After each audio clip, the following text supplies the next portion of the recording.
Good evening. I'd like to call the November 12th, 2013 Longmont City Council meeting to order. This is a regular session. Could we please start with a roll call?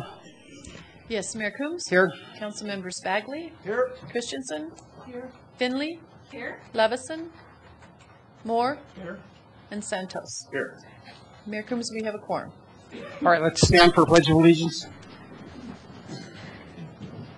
I pledge allegiance to the flag of the United States of America and to the republic for which it stands, one nation, under God, indivisible, with liberty and justice for all.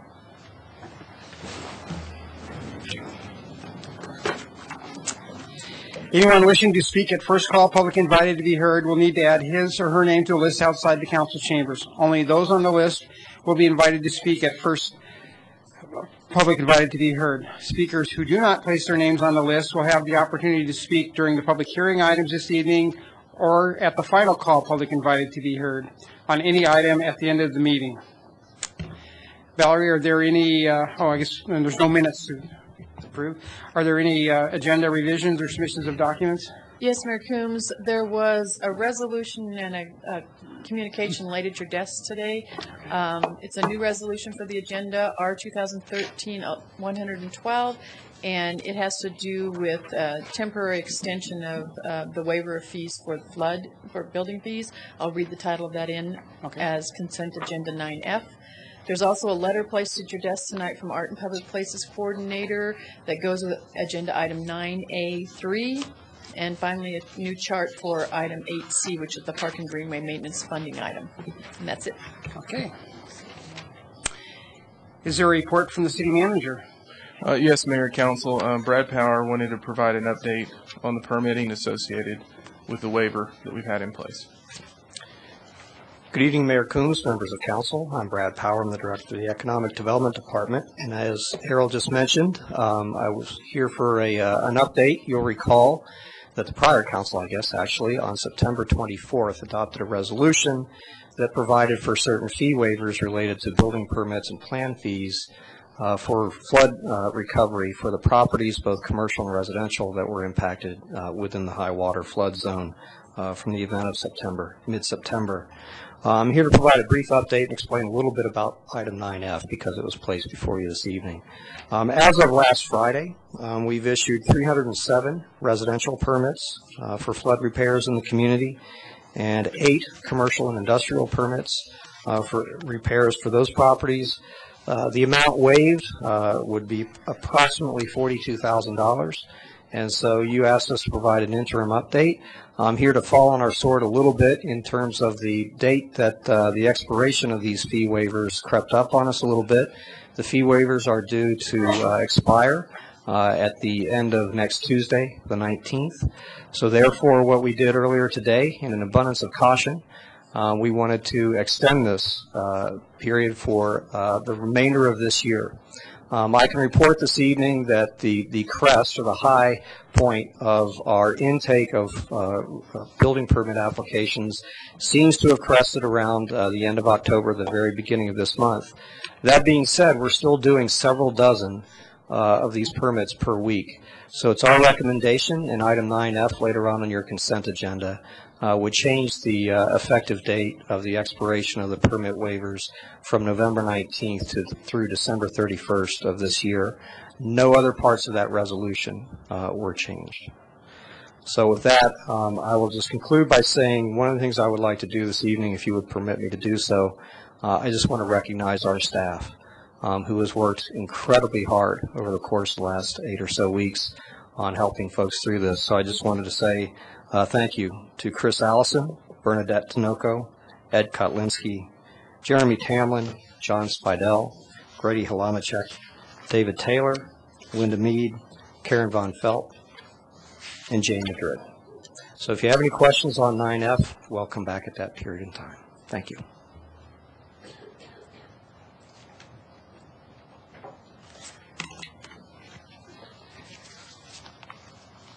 All right.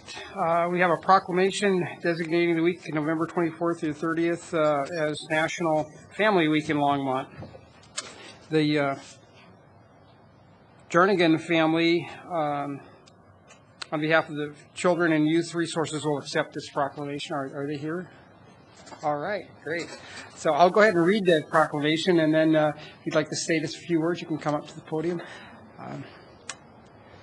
Proclamation designated November 24th through 30th, 2013 as National Family Week in Longmont, Colorado. Whereas Longmont recognizes that strong families are the center of strong communities, and whereas everybody has a role to play in making families successful, including neighborhood organizations, businesses, nonprofit agencies, government, and of course families themselves.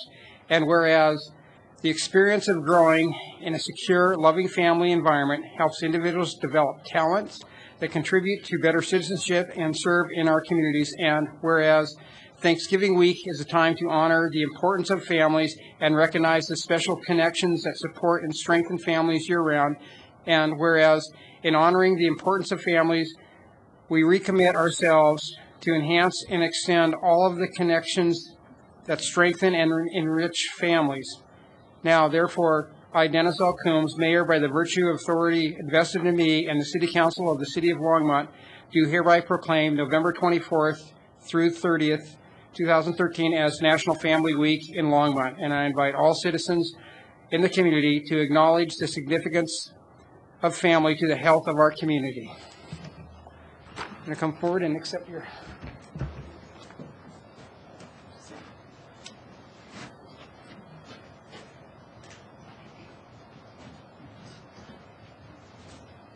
You also want to say anything?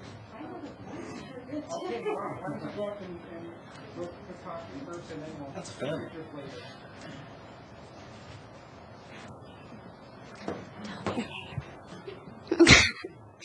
Hi, I'm Kenny Jernigan, and I want to thank Christina Pacheco and Ben Reddy for nominating us for this award, and it's a great honor to accept the certificate.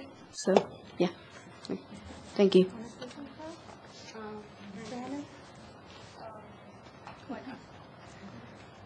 Okay, so I would extremely like to thank, as Kenny thanked, I'd also extremely like to thank Ben Reddy for being there to support us 100% with everything that we do at the Youth Center. And I know that we probably wouldn't have this award if he wasn't so involved in caring with all the kids, with All Out League, and with No Gangs and stuff like that. So I want to thank him. And as the boy said, it is a tremendous honor for us. And, you know, I mean, I grew up very blessed with parents that were above and beyond phenomenal. And very close to them. They were my closest friends in the world.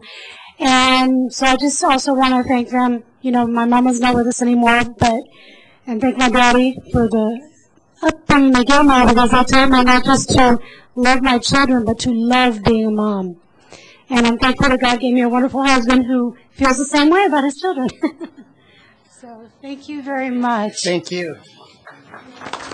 Thank you.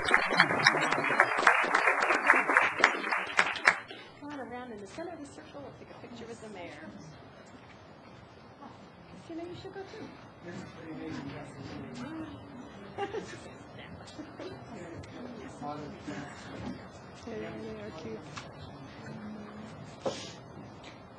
Okay.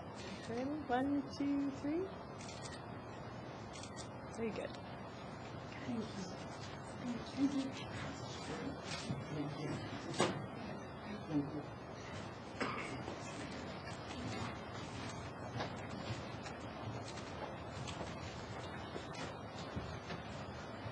Mayor Coombs will introduce this next item while you're sitting back down.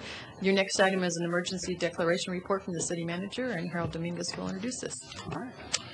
Mayor, Council, City Code requires that once an emergency disaster has been declared and ended, the city manager shall provide a report to the City Council. And so today, Dan Eman, our emergency manager, will provide the report. I think the code was written before we had an emergency manager in place. And so Dan will provide that report to you all according to City Code. Dan?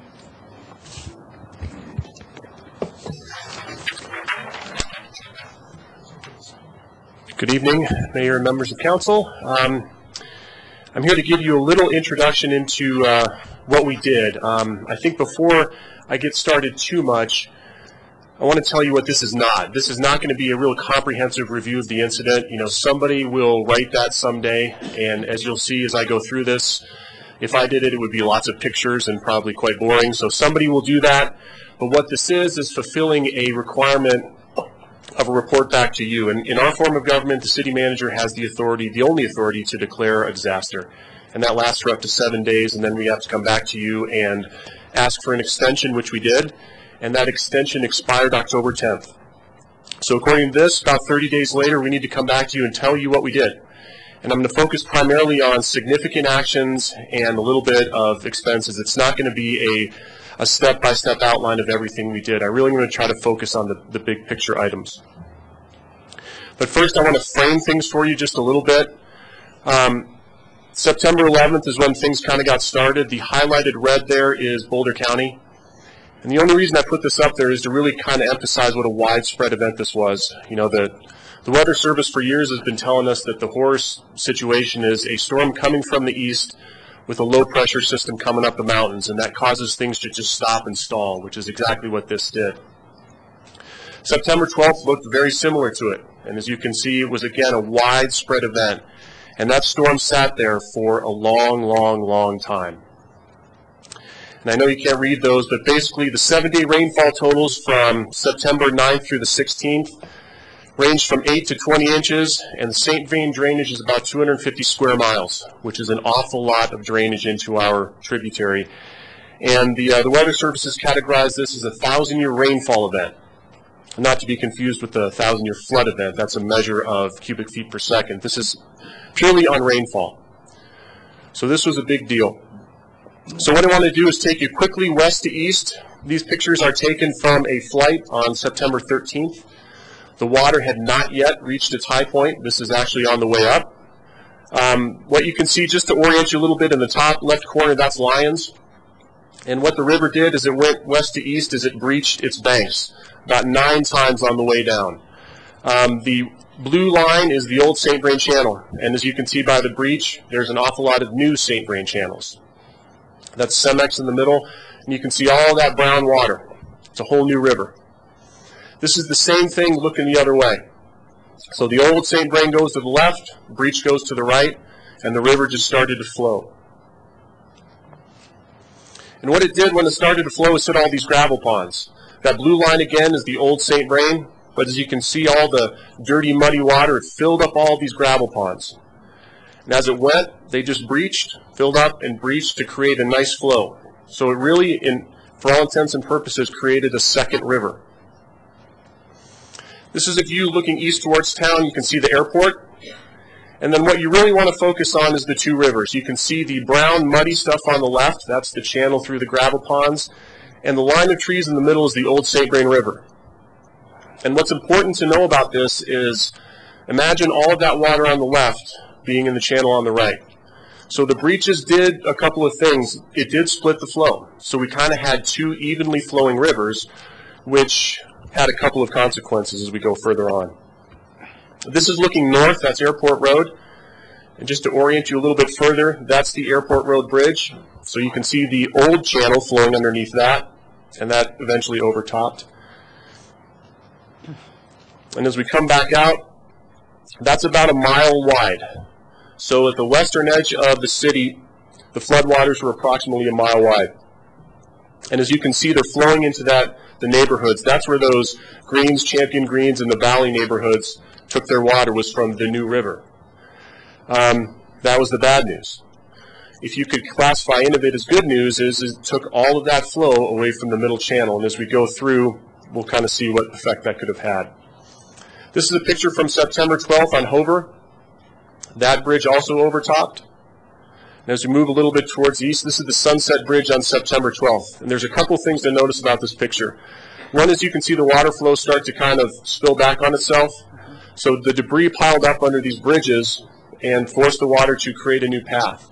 I kind of want you to notice where those people are standing there on the far right. They're standing right on the edge of the bridge. So as we go back up top, this is again on the 13th. You can see sunsets running there on the left. And as we moved down, that breach was where the water poured around and started to eat away the road. So it left the bridge and it started to eat away the road right where those people were standing. And that was a pretty common thing. As the debris piled up, the water tried to find a new path. Moving a little bit east, there's Boston. You can see the left-hand brewery and the commercial district. And again, this was not the high water mark yet. You can see the St. Vrain River with the tree line kind of on the bottom. This was probably our most impacted commercial area. This is the same area, just zoom back a little bit so you can see the St. Vrain Mobile Home Park, the kind of triangle-shaped area down there, which is one of our most impacted residential areas. You can see the railroad bridge kind of on the bottom right corner there. Moving a little bit further east, this is Pratt. And the trees in the middle on the north side of that is the Royal Mobile Home Park, and again, one of the areas most impacted. And as we go down, this is a view from Pratt looking east. So the Royal Mobile Home Park is kind of on the left. So this is where you can imagine all of that water that was running on that left river going into town. If you put it right there, what an effect that would have had running right through the middle of our town. We could be telling a different story today if those breaches hadn't happened. So as we move a little bit further east, that's Main Street, and the blue arrow is kind of the last breach. That it kind of took a left turn there right behind Harvest Junction and started to head towards the wastewater treatment plant, which we can see a little better here. That's Martin Street. That was the bridge that I think held out the longest. We didn't need to close that one until the furthest along in the event, but eventually all of those, as we went west to east, were closed. So you can see the wastewater treatment plant. You can see Harvest Junction. Behind Harvest Junction there was where the sewer interceptor was compromised, and there was also a concrete diversion structure that was pretty much just totally washed away there. This is the furthest east. That's County Line Road. And again, if you measured this kind of north to south, that's almost a mile too. So it was kind of a mile in, a mile out. And this was another one of those bridges where it kind of ate away the road instead of the bridge. Not to be left out, the left hand thought it would get into the act as well. That is right about Pike. And this is one of the success stories that we tell is the mitigation that the city completed in March or April of this year made the flow on the left hand a completely different story. It was very successful. So a lot of forethought by the Public Works Department and previous policymakers made this a real success. That is about Pratt Street behind Kanemoto. And that's behind Harvest Junction, which normally this time of year is a lazy little trickle. So that's the bullet point version of what happened, and I'm going to give you a little bit about the city's response and some official actions. So on the 12th, the Emergency Operations Center opened about 2:22 a.m. You know, we were there a little bit before that, but that's when we pushed the official button. And what the EOC is for us is basically the nerve center. It's where we try to make policy decisions, communicate information, and really try to get everybody in the room that needs to make decisions. We ran 24 hours until Monday, which would be the 16th, and then we ran a day shift through the 20th, which was about 6 days longer than we'd ever run it in the past. I mean, we blew all of our plans out of the water on this one, so we were definitely learning as we went. At the same time, this was probably the biggest impact on the citizens of the evacuation notices. The first one of these went out officially at 3:06, and it was to an area right along the middle of town. There were 24 of these, through a grand total of almost 12,000 households that were notified. Some of them were notified multiple times, but that is an awful lot of evacuation notices, and these were sent out through our Everbridge system. This is a map of all the areas that were evacuated. All the different polygons were areas, some of them you can see were multiple, but these were all the areas of town that at least got some kind of a notice. Some of them were, floodwaters are rising, not necessarily an evacuation notice, but all of these areas of town got some kind of communication from us in those 4 or 5 days. A lot of things happened right in sequence. Right about 3:49, the city manager declared the state of emergency. It's a little chunk of it there at the top, and 5 supplemental orders followed, and we had about 14 days of official curfews that followed. And even after that, we had a lot of restricted access days, but they weren't technically curfews. Another one of the success stories, at the same time we opened the EOC, we opened what we call the Emergency Call Center, which is in a kind of a back corner there. You can see a picture on the left of city staff coming in from all over the city to volunteer to answer phones and talk to our citizens. Those guys were call to call. It was unbelievable. They'd hang up the phone and pick it up again, and you can even see the governor got in on the act there. So I guess technically the city answered 10,607 phone calls and the governor took one.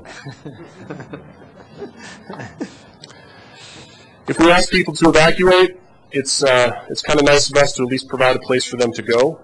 In our city, we use the Memorial Building and the Senior Center as our primary shelter areas. We use city staffers, which is a little bit different than a lot of areas. I'm a big believer in the fact that our city staff treat the citizens the best, and it was played out absolutely in spades on this. We opened as early as we could that morning. I think we had people trickling in, 3:30, 4 o'clock that morning. We exceeded the capacity, that's what we thought the capacity of that shelter was, by about 8 or 9 o'clock the next morning. So we started thinking about another shelter at the rec center. The floodwater got too close, so we moved it to Silver Creek. Got people there, the floodwater got too close, so we moved it to Niwot.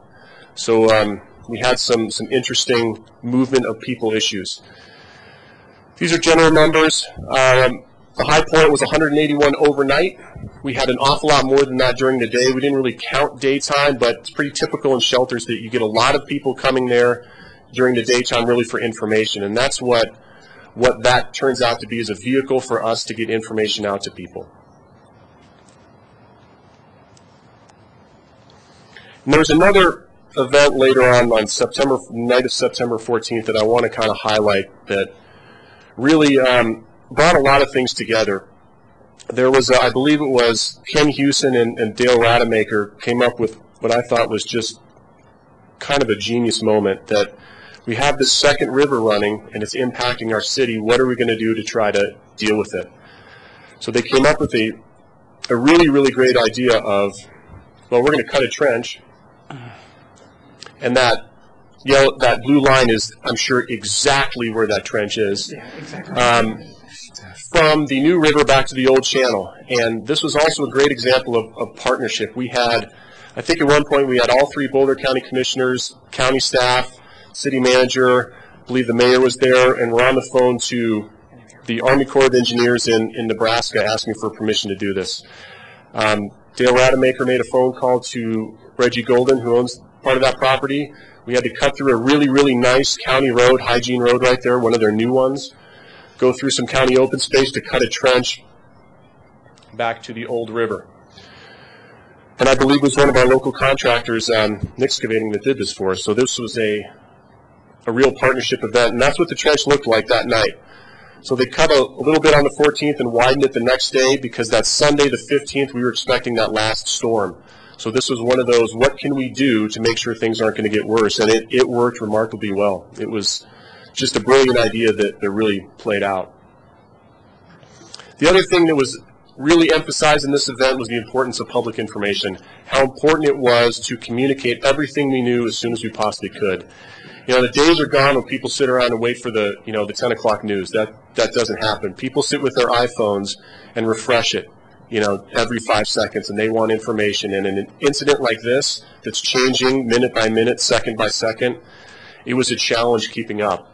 In the EOC, we probably had 4 or 5 people dealing with public information 24/7. It was an incredible thing to watch. I mean, we used everything we could think of.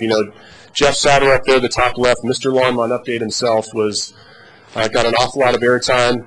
The social media outlets were updated as fast as we could.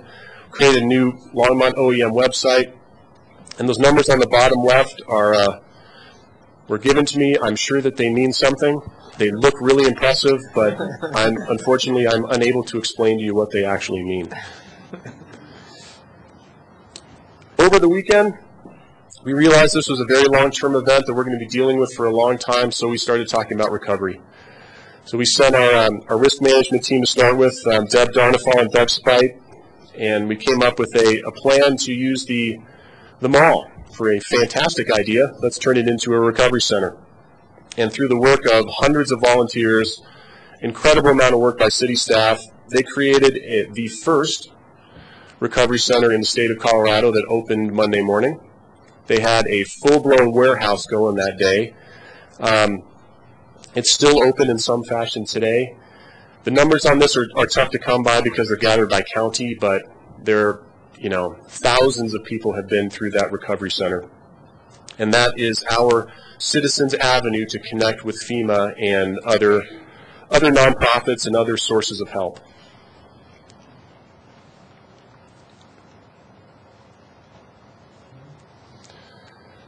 The other part of our report to you is how much did we spend.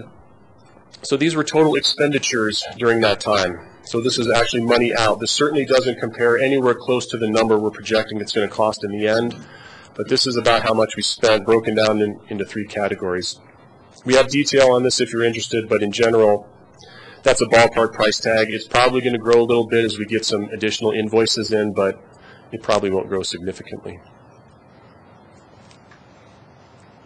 And this is the number that, without a doubt, I am the most proud of. We had 0 deaths in this event, which for an incident of this magnitude is absolutely remarkable. And what it really does is speak to the dedication of the city staff and the dedication of the community to help itself. This is an absolutely remarkable number, and it's something I'm thankful for pretty much every day.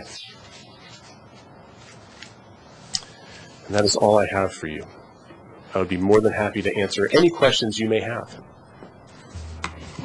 I've been seeing a lot of people with those T-shirts, "We are Longmont Strong, we belong." Where do you get those T-shirts? I would like to turn that over to my esteemed colleague, Sandy Cedar. Thank you, Dan. Mayor Coombs, members of council, as we were kind of coming out of the flood and into the recovery, we realized that there were about 40 families that were impacted who were city staff. So folks got together on city staff and said we need to do some fundraisers for these folks in order to help them. Many of them were displaced. Some of them are still displaced. Out of the 30, I think almost 40 families, we had about 20 of them that were displaced, many who lived in Lyons or Estes Park, or really just were having tremendous difficulty trying to work through all the issues that they had to deal with on their own houses and basements, et cetera. So a group of folks got together and created this T-shirt, which is free to you for after you donate $15 to our flood recovery folks, really, and this money goes directly to city employees who were impacted in the flood. Many of them were having issues with their homes at the same time as they were operating the shelters and out evacuating folks, and it was just an incredible price to pay. So you can see me if you'd like to have one. Councilmember Finley. Thank you, Mayor Coombs. I wanted to thank you for all your hard work. It was an incredible thing to watch as a council person, watching that emergency operations center. I don't think I've ever seen anything like it, and I'll always remember it. Thank you. Go ahead, Harold. Mayor, obviously, this is a report that complies with the city ordinances, but we will continue providing reports to council as we move forward. While we are fully in the recovery mode and moving through this disaster, we know that it is going to take a significant amount of time to fully recover from this. And we're talking not in months, but in years as we look at the overall recovery process. And so we will continue to provide reports to the council as we move forward with recovery.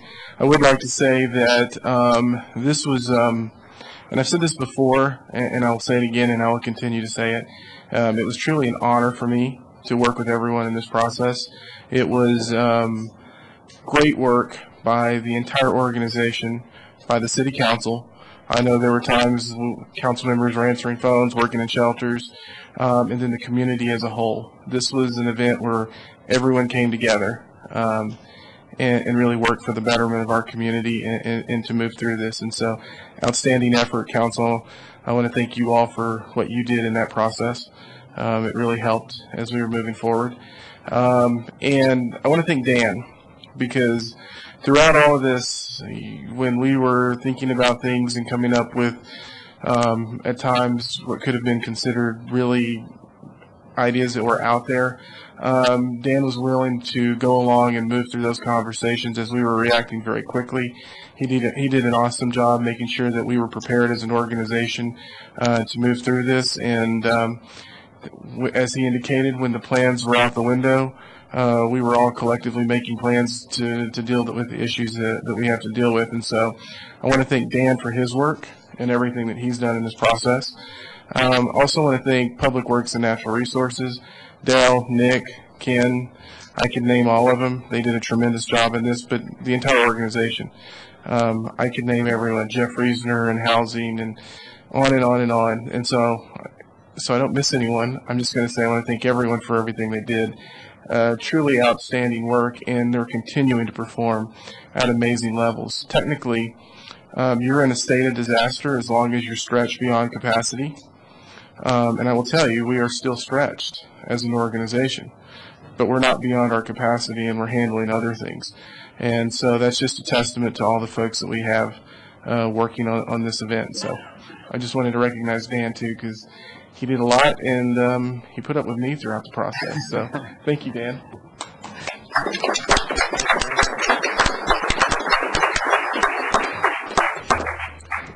Well, thank you. You have an opportunity to do some official business here if you so choose. You can ratify the decisions of the city manager during that time period or not. I'll make a motion that we ratify the actions directed by the city manager during the flood of 2013. Second. All right, let's vote.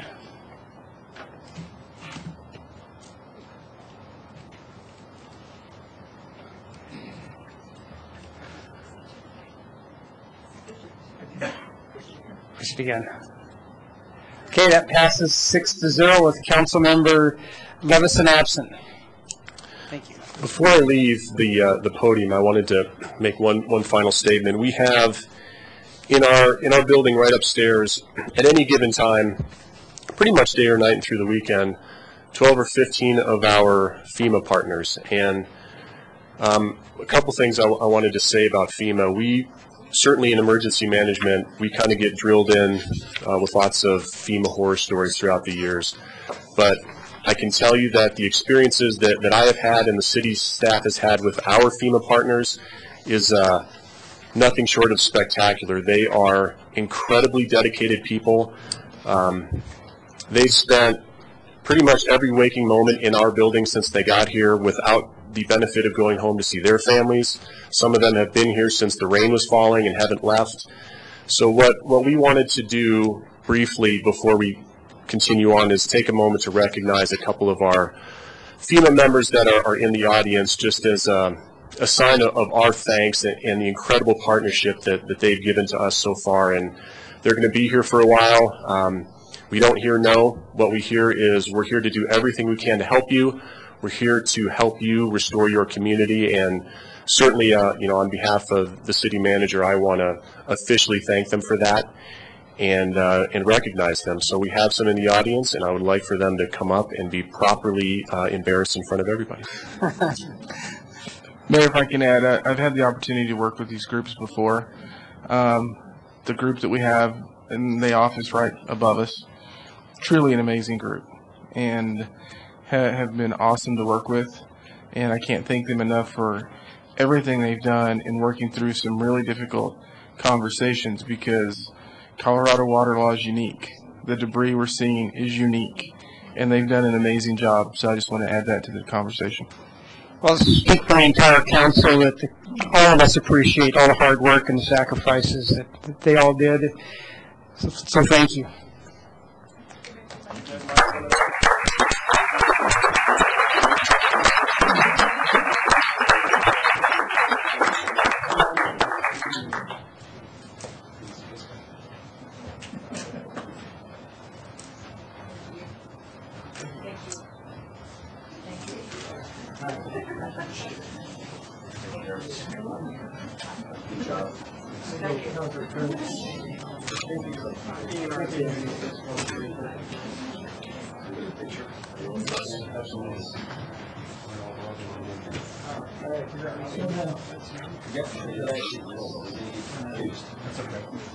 Danny, if you get in the middle, I sure.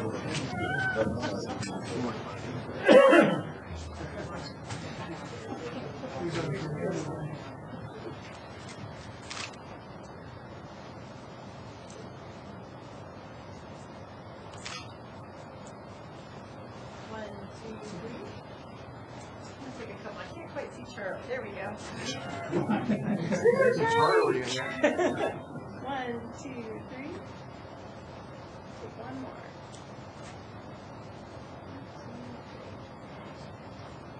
My face.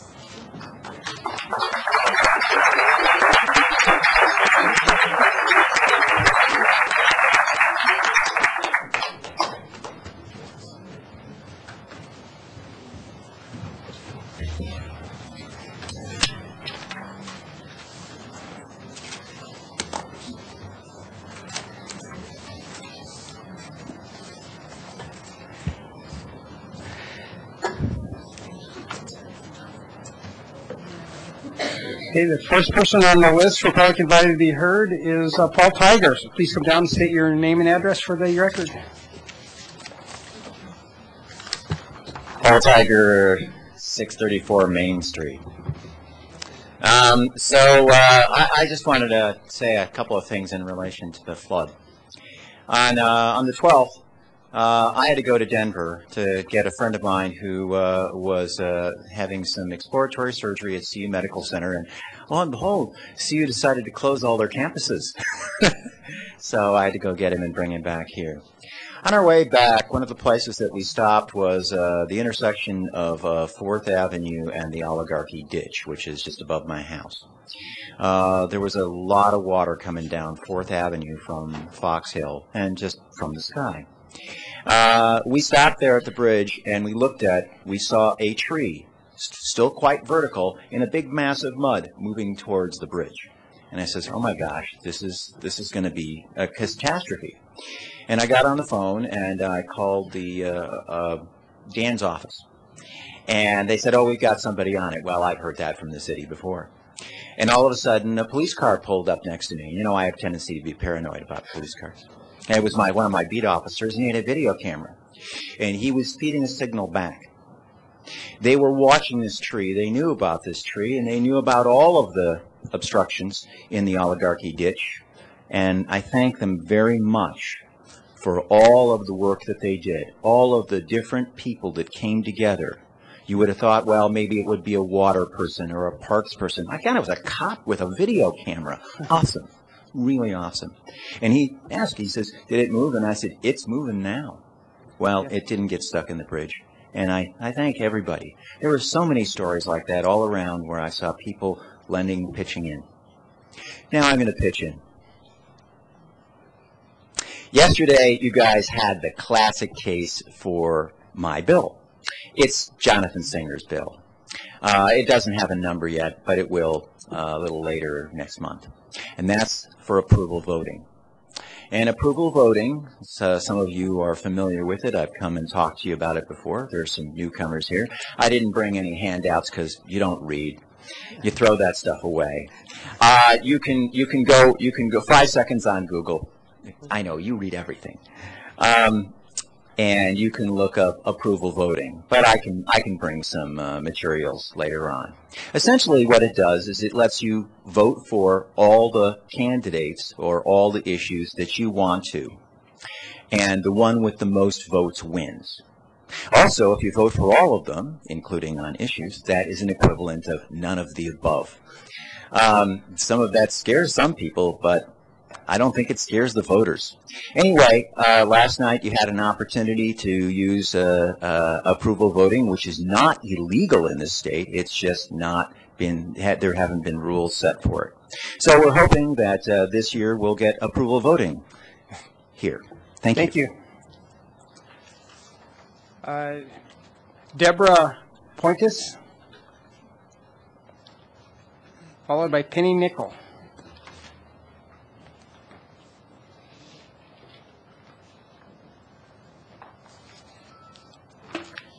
Hi. Deborah Pontus, 721 Buchanan Lane here in Longmont. I would like to read a brief letter. This letter is addressed to Mr. Bob Goff. And the letter states, putting up a political sign in a business is a choice. You chose to put up a sign for Brian Baum, the worst mayor Longmont has ever had. An arrogant liar, incredibly divisive. Why? Have you noticed a drop in business? Not a single Democrat I know is willing to set foot in your business except me. Over the years, I have given hundreds and hundreds of dollars with my son. If Baum wins, it will be because of people like you, and I will never set foot in here again. Signed, Pauline Christensen. This letter was dropped at Abbondanza Pizzeria between October 28th and October 30th by our newly elected at-large Councilwoman Polly Christensen. The letter is very troubling to me and to many others who have recently become aware of its existence. It illustrates how terribly, terribly wrong things can go in a community. I, like anyone else, want all of Longmont small business to be successful. Mrs. Christensen assured this community in her campaign for city council many, many times that she understands the needs of small businessmen and women. She will give them the support they need with her votes on council. Having read this letter, are we to believe that a business owner that displays a sign in their window or publicly disagrees with Mrs. Christensen's beliefs will be able to come to this council and expect to receive her equal help and support? This letter and act are shameful and a complete break in the trust that Mrs. Christensen has asked this community to place in her as a representative. Polly Christensen, the Times Call contacted you, and you have admitted to writing a letter. And in doing so, I believe that you have broken the law and the faith of the people in this community that you've been elected to represent. The letter is clearly an attempt at voter intimidation in a municipal election. A serious act of writing the letter and a serious offense, and I believe it should have a serious consequence. You swore last night to uphold the Constitution of the U.S. state and the U.S. Constitution. You've already proven by writing that letter that you've been unable to do that. As a result, I don't believe you should be a city council member, and I respectfully ask that you step down. Thank you.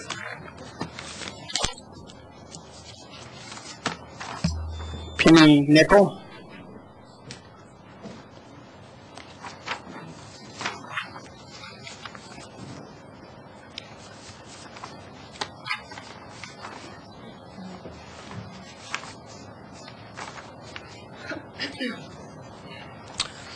Good evening. Thank you for allowing me to speak. A few weeks ago, it was brought, Penny Nickel, 1072 Button Rock Drive. A few weeks ago, it was brought to my attention that there has been a group quietly working here in Boulder County to pass a sustainable rights of nature ordinance that would be added to Boulder County's comprehensive plan. It is an ordinance to recognize the importance of the rights of nature to this community's sustainability by recognizing the legal rights of natural beings, natural communities, and ecosystems, and by providing for enforcement of those rights. It speaks of the inability of the current laws to adequately protect nature from the ravages that humans have placed upon the natural world. It goes on to suggest that all living species of plants, animals, and even algae should be granted the same consideration as people. In the Q&A on their website, there's a question. Doesn't this mean that rocks must be given lawyers? It answers that people within the community could step into the shoes of a mountain, stream, or a forest ecosystem and advocate for the rights of those natural communities. It calls for a system of jurisprudence in which those ecosystems are actually seen in court and that assesses damages according to the cost of restoring the ecosystem to its pre-damaged state. I would like to point out that this document was crafted by an attorney and is so vaguely worded that it would open the doors to continual litigation, giving him financial security for years to come. And why? This picture that I've included in your packet is of a family of moose that is on the website of one of the Rights of Nature supporters. It clearly states that nature is thriving here in Boulder County. At a time when our county is struggling to rebuild their lives from our flooding disaster, I cannot imagine how this would complicate the rebuilding process. And who would police it, and at what cost? How would it affect farming, recreation, and business in this county? At the October 16th Boulder County Planning Commission meeting, a study session on this ordinance, the board members were presented with 54 emails. They were evenly split for and against. The testimonies of around 8 to 10 people were evenly split, and in the end, the board supported the ordinance 5-2. They felt the wording was vague, but sort of supported the idea. This ordinance is not supported by Boulder County Land Use staff, the Boulder County Parks and Open Space staff, nor the Boulder County Attorney. I would ask that the Longmont City Council make a formal statement to the Boulder County Planning Commission in opposition of this ordinance. Thank you very much. Thank you. Jeff Thompson.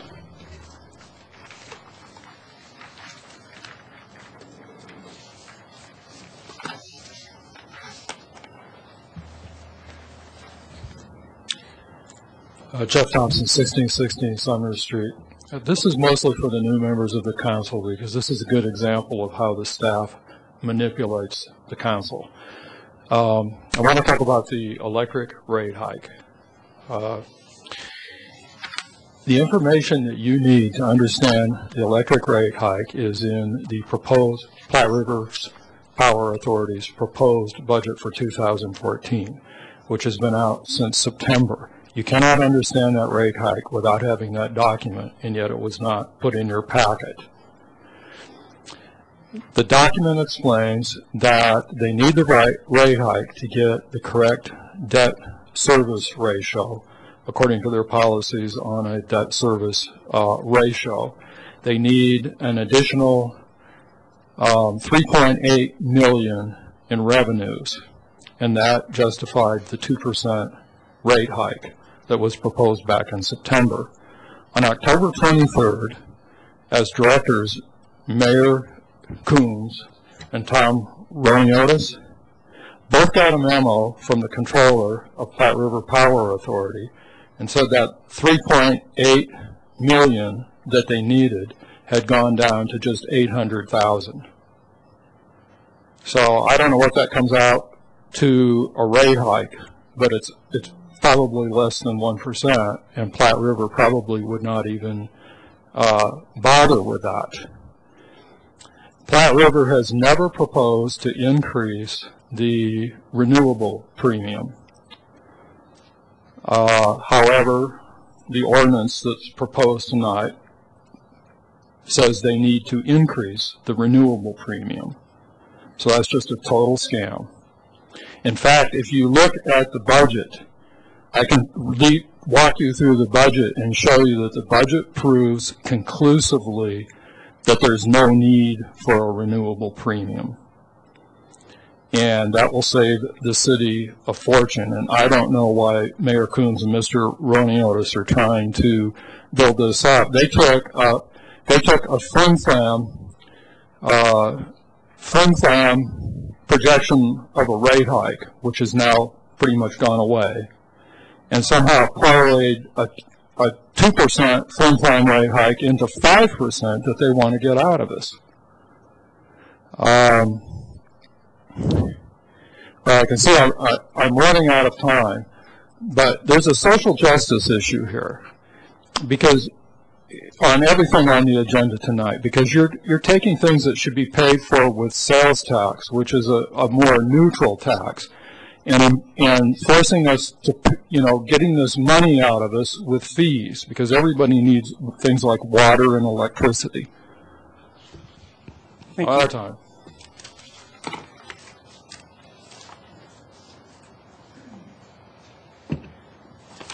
Yep, go ahead. First item on your agenda is second reading and public hearing ordinances.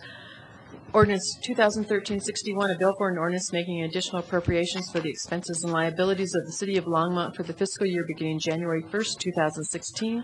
And Teresa Malloy, our budget manager, will have a short presentation. Good evening, Mayor and City Council members. I'm Teresa Malloy, the budget manager here for the city. And typically, we won't usually give a presentation on our additional appropriations. However, with two new council members, we wanted to take an opportunity to kind of give you an overview of what it is we're doing and why you will see these pretty regularly on your council agendas. So our city charter, section 9.12, authorizes council to make additional appropriations throughout the year. We have a variety of things that we will need to appropriate throughout the year. Most of those are related to grants or donations, additional revenue that we will receive throughout the year that we, at the time we're putting our budget together, didn't either know about or had not officially received at the time. So that's probably most of the items that you will see coming to you as an additional appropriation throughout the year. The other item that you will see as an additional appropriation throughout the year is use of fund balance. And we will appropriate fund balance for a couple of different reasons. We will appropriate fund balance if we are now using the fund balance, if we are now using that fund balance for the specific purpose that it was there for. So if we have a reserve fund balance for a specific purpose, and we are now at a point where we want to use that fund balance, we will include that as an additional appropriation. We also will appropriate from fund balance if we have projects, and typically these are our capital improvement program projects, CIP projects, that may have come in, the bids may have come in over what we projected they would, and we need additional funds to cover those bids. So you'll see those types of appropriations as well. We try to do these monthly, so you, if we have a need for an appropriation, we will do them monthly. So you'll see these pretty regularly on your agenda throughout the year. And again, unless there is some big significant item that we want to call to your attention, we will not typically make a presentation. However, if you do have questions, you can certainly let us know, and we'd be happy to answer those questions. So this appropriation is, again, one of our regular appropriations. Most of the items on here are additional revenues, such as grants or donations that I was speaking about. And then we also have some fund balance that we're appropriating specifically for that, the purpose for which it was intended. So with that, I guess I will ask if you have any questions on this one. Any questions from council? I don't see any, so okay. Thank you. Thank you. I will open this up for a public hearing. Is there anyone in the audience who'd like to speak on this item? I guess seeing no one, I'll close the public hearing. Councilmember Finley. Thank you, Mayor Coombs. I move O 2013-61. Second. Okay, it's been moved and seconded. Let's vote.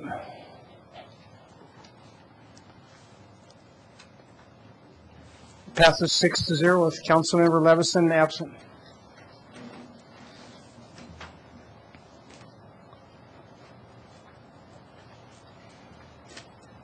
Mayor Coombs, your next item is ordinance 2013-62, a bill for an ordinance amending chapter 11.36 of the Longmont Municipal Code on parking permits, and Jim Golden will make this presentation. Mayor Coombs, members of council, I'm Jim Golden, Director of Finance. Tonight on the agenda is actually two items that are addressing the DDA parking lots and the parking permits associated with them. This first item on second reading is an ordinance It was originally discussed with the council during the September budget process. Kimberly McKee, the LDDA Executive Director, brought to the attention of the City Council that the DDA Board was recommending an increase in the downtown parking permit rates. So the amount of the permit fees currently are $120 for 6 months, and they're recommended to increase to $168 for the lots that are currently in place. And then we are adding 2 new lots, one in the 200 block of Main, which would be set at $120. And then the parking structure in the apartments building that is being built in Longs Peak in Maine would be $216. So this ordinance actually is only adding those 2 new parking lots into the municipal code, but the resolution that is on consent tonight regarding parking permits is then setting the rates as recommended by the DDA. So Kimberly is here as well tonight to answer any questions you might have about this, or I can talk to you as well. So, is there any questions from council? Thank you, Jim. I'll open this up for public hearing. Is there anyone from the audience like to speak on this ordinance at this time? Seeing no one, I'll close the public hearing. Councilmember Finley. Thank you, Mayor Coombs. I would move ordinance 2013-62. Second. All right, it's been moved and seconded. Let's vote.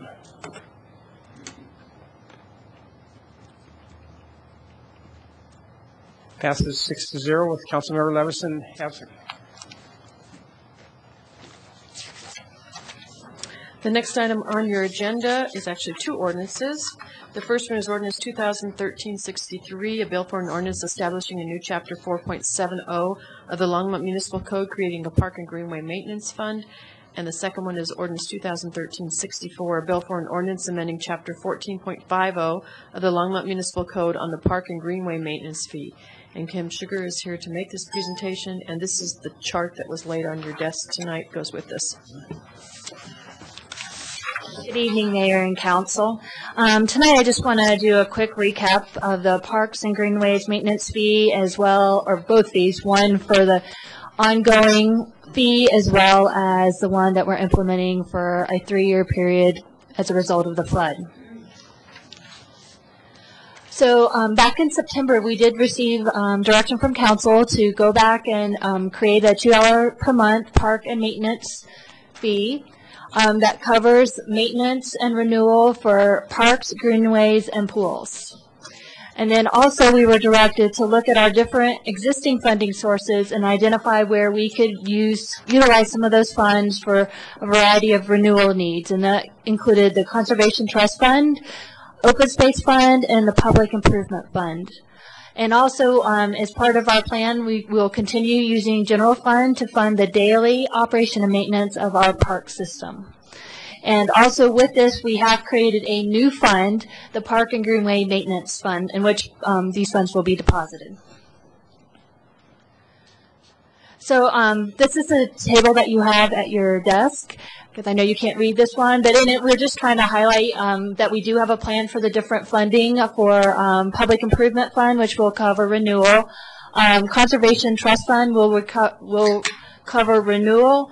In addition, you'll see as the years go on, it does increase, and I know it looks like odd numbers, but these are actually based on the operations and maintenance cost of facilities that are developed with Conservation Trust Fund.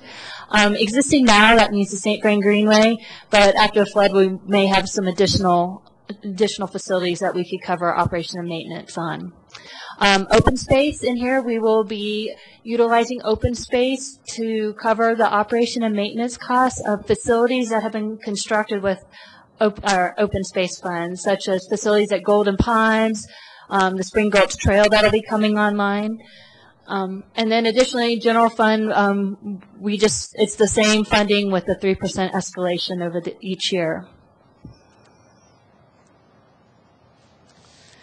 So in this timeline, just bring back just in our planning, we are looking at a long-term solution for ensuring that we have sufficient funds for daily ongoing operation and maintenance, as well as our renewal costs. So as time goes on, we do have different items that we'll be looking at, such as in 2033, once the open space bond is done, and if we do move forward with another funding initiative, that we maybe would broaden this initiative to include funding for renewal and operations and maintenance. So in addition, when we first had brought this item to council, lots of things changed from the flood. And these are just some examples of the pictures that you see along the St. Vrain Greenway, Left-Hand Greenway, Rogers Grove, which is actually part of the St. Vrain Greenway, and Kanemoto Park. These are facilities that sustained the bulk of the damage. So we're currently estimating approximately $21 million in damage to the city's park and greenway system. This doesn't include some other recreational areas such as open space areas and up at Button Rock, the recreational facilities, just as a side note. And with this, we are planning on not only using funds from a variety of projects that I'll show you that we're deferring, mainly from Conservation Trust Fund and Open Space. And then we'll show you the $2 fee that will be utilized for 3 years. And then the other item is state funding that'll come in, as well as FEMA dollars. Now with Parks and Trail Systems, several items will not be covered by FEMA, particularly green infrastructure. They don't pay for trees or shrubs. So that's additional cost the city will have to cover. And we're looking at a little over $2 million, so we know we won't receive any reimbursement for those items. But with that, we are already talking to a variety of state trails and GoCo, looking at a variety of grant opportunities, and we will definitely pursue them as they come available. So I know you can't see this well. This is a list of the projects that we're deferring, and it doesn't mean we're not going to do them, but they'll be deferred anywhere from 1 year to maybe the max 5 year, depending on not only funding but also project manager time available to implement these projects. The majority of them are involved with the Greenway, so we thought it prudent to fix the Greenway internal to the system before doing expansions to the east and west. So this lays out the proposed funding of the $2 fee. That'll be just a fee for 3 years to cover flood damage, and it'll generate approximately $2.7 million. And yes, with that, if you have any questions. Anybody have any questions? Councilmember Begley. Thank you, Mayor Coombs. My question is, I was in the Longmont Area Economic Council board meeting this month, and there was some question about, when will the state pay us? My understanding is that FEMA pays us at the end, but when will the state pay us? And I with all the numbers, my question is cash flow, not one of expenses and covering our costs, but how will we plan on covering the cash flow? Because we still have to come up with $21 million, and this only raises 2.7. Right. So I can address the cash flow question. Because we had a significant amount of conservation trust dollars set aside for the expansions of the Greenway, which wasn't shown there. So we had almost $4 million sitting right now in 2013. We do have funding, and then as we implement and then get reimbursed for projects, we'll have funds available. So we have laid out the cash flow for these projects. So we've got $4+ million, and we'll use that, get reimbursed, spend some more, get reimbursed. Yes. So actually, there's as we get into the next set of items, Teresa will go over the appropriations associated with this and the capital improvement plan for 2013, and then we will go over 2014 at the next meeting. To answer your question about the reimbursement process, they are correct in that as we complete the worksheets, they then send those for approval in the FEMA system. Once they're approved, the funding then goes to the state system. I believe we just had the contract the council authorized us to sign for the worksheets sent to us yesterday. Late last week, and so they're in the process of doing that. And then they actually had a meeting this afternoon to discuss that issue and the reimbursement process. So I'm sure Dan or Molly, who attended the meeting, can answer more specific questions. And I guess the last question I have is there was some not concern. There was some voluntary offers for certain community members and organizations like the LAEC to reach out, write letters, the governor, etc., in the event that was needed. Is the state cooperating with Longmont at this point? I think what we're saying at this point is we've made good progress within the last few days, and so we would say give us time to continue working in this direction. However, if we come against any roadblocks in the future, we will definitely let those organizations know so they can assist us in receiving the money from the state. Thank you. Okay. Any further questions? Okay, I'll open this up for public hearing. Is there anyone from the audience like to speak on this item at this time? Seeing no one? Oh, are you going to speak? I am. Okay. State You your have a name and tendency to address. do that when I stand up. You just move on. I know that about you. So, State your name and address for the record, please. Paul Tiger, 831 First Avenue, which was underwater. Right. You guys said, no, I've been here before. No, that's too soon. And I'll just keep talking anyway. You know me. I'll have to carry me out. And so this is, I've come here before to talk about the trees in my park and other parks, the old parks in town. In my park in particular being Rothrock Dell Park, where Charlie Canamides, being wise and smart, decided to have me as a volunteer rather than a sparring partner. And so I've looked at just briefly here at what I've seen, and I haven't seen what they're sharpening up their chainsaws for now. But back in the day of Don Bessler, he told us for every tree that was cut down in our park, or any park, that we'd see a replacement of 2 trees. We've seen a replacement of 1 tree in the number of times that I've been coming here to discuss what's happening in Rothrock Dell Park, which is desertification.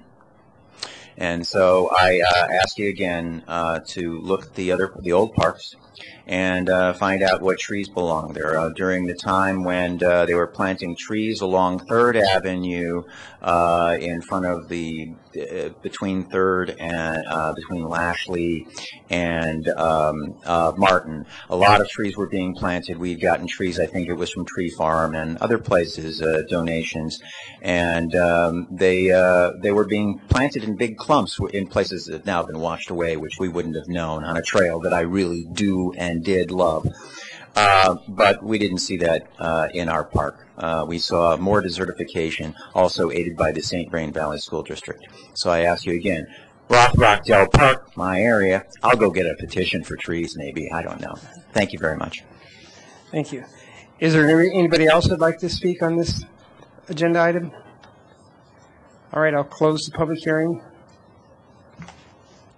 Councilmember Finley. Thank you, Mayor Coombs. I'd like to move ordinance 2013-63. Second. You want to do both of them at the same time, or just? Okay. All right. It's been moved and seconded. Let's vote.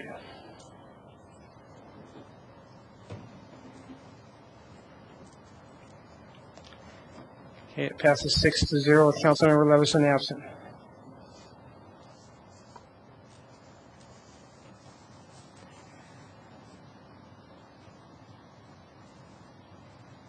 So is there any further, I guess I'll open the public hearing for the, the public hearing was open for both 63 and 64. Councilmember Finley. Thank you, Mayor Coombs. I'd like to move ordinance 2013-64. Okay. Second. Oh, wait, I don't want a second. Let Jeff Moore, Councilmember Moore, second that one. Okay. It's been seconded by Jeff Moore. There you go.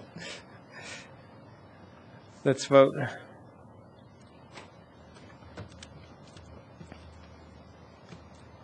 Passes 6-0 with Councilmember Levison absent. Mayor Coombs, your next item is ordinance 2013-65, a bill for an ordinance amending section 14.24.040 of the Longmont Municipal Code on stormwater system charges, and Dale Rademacher is here to make this presentation.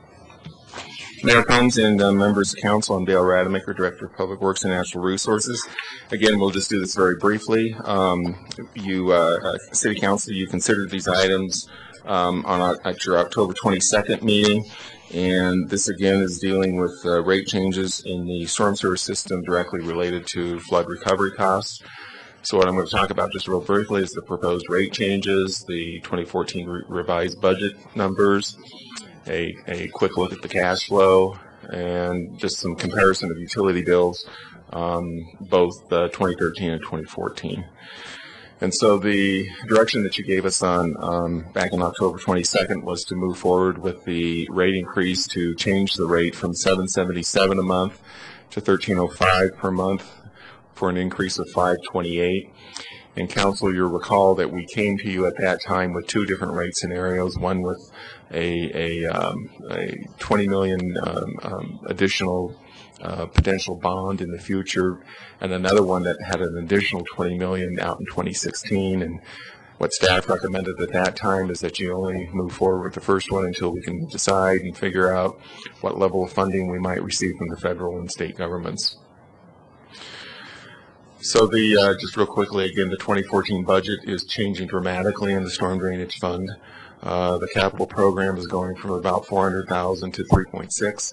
Next week we're going to be talking to you, and it'll probably go even higher yet.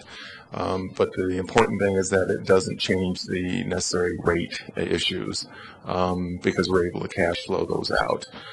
We are looking at doing some enhanced maintenance and water quality work as well in the fund. So this particular slide, and I gave you a printout of the slide because it may be difficult to see on the screen, but again, this is just a cash flow showing the ability of the fund to make it through the next several years. And it does show a potential bond issue with revenues coming in 2015. Staff will be likely talking with City Council later this year and certainly early next year about that potential for a future bond election here in the city to deal with the mainly with the St. Vrain Channel and the need to both restore the capacity of that channel and to get a 100-year storm capacity through the city. I won't go into all the detail tonight, but again, that's just to recap what we did back in October. And again, the bills, Longmont residents and businesses still enjoy very competitive rates for across the board, including electric, storm, sewer, water, our parks fees, and our sanitation fees. And then in 2014, and again, the caveat here is that no one else does anything, no one else increases. I don't believe in Santa Claus anymore, so I'm pretty sure other folks are going to be increasing their rates as well. We just don't know what those are yet. I don't think the other cities have necessarily approved what their rates are going to do. So suffice it to say, we might be number 2, or we could still be the lowest rated as well. And so with that, that's a quick overview. I went through it pretty quick, so if anybody has any questions, we can answer those. Otherwise, you can take action on the ordinance in front of you.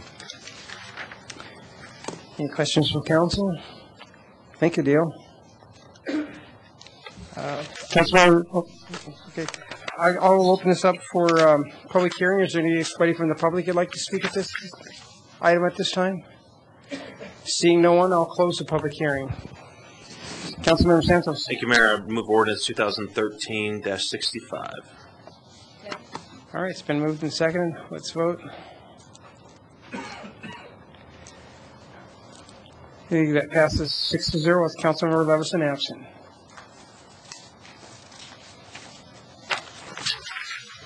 Mayor Coombs, your next item is the consent agenda. Do you guys want to take a 5-minute break? Are you out? Okay, let's take a 5-minute break.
The public hearing and second reading is scheduled for November 26th.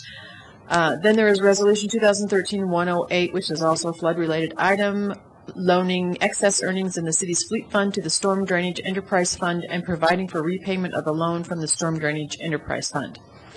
Item 9B on consent is Ordinance 2013-69, a bill for an ordinance amending Title 14.32 of the Longmont Municipal Code on rates and regulations governing electric service. Public hearing and second reading scheduled for December 17th. Item 9C is Resolution 2013-109, a resolution of the Longmont City Council regulating parking permits pursuant to Chapters 4.48 and 11.36 of the Longmont Municipal Code. Item 9D is Resolution 2013-110, finding that the petition for annexation of a parcel of land located in Weld County, state of Colorado, known as the Bothwell annexation, which is generally located along County Road 20.5 and east of County Line Road, is substantially complies with the Colorado Revised Statutes, Section 31-12-1071. Item 9E is Resolution 2013-111, approving the intergovernmental agreement between the city, the county of Boulder, and the city of Boulder for a regional grant management system. And a 9F is Resolution 2013-112, temporarily waiving certain fees under the International Building, Residential, Fuel, Gas, Mechanical, Property Maintenance, Plumbing, and Energy Conservation Codes and the National Electric Code. And staff would like to pull items 9A, 1, and 2, and item 9B from the consent agenda. Items 9A, 1, and 2, and item 9B. Councilmember Finley. Thank you, Mayor Coombs. I'd like to move the consent agenda minus items 9A, 1, and 2, and 9B. Second. Okay, it's been moved and second. Let's vote. That passes 6-0 with Councilmember Levison absent.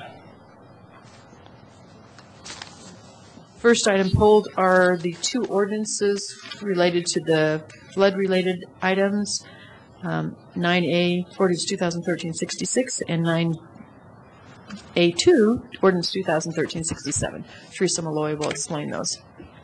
Mayor, Council, I'm actually going to start out and introduce the item. Before I go into some specifics, this is another occasion where I really want to highlight the work that's been done in terms of putting all of this together. Normally, when we move through a CIP process, it takes 2 to 3 months as we're putting everything together. 2 months probably on a more consistent basis. They've moved through this in about a month max in terms of the work that they put together to rebuild the CIP after the flood. The folks that are going to be presenting tonight have done a tremendous job, and again, I can't thank them enough in moving with pace, but being focused and making sure that they're crossing all the T's and dotting the I's. So I want to start off with just saying they're doing a tremendous job as we continue moving forward. Both the appropriation and CIP that they're going to present to you tonight only have items that are related to the flooding. The CIP focuses only on the 2013 projects.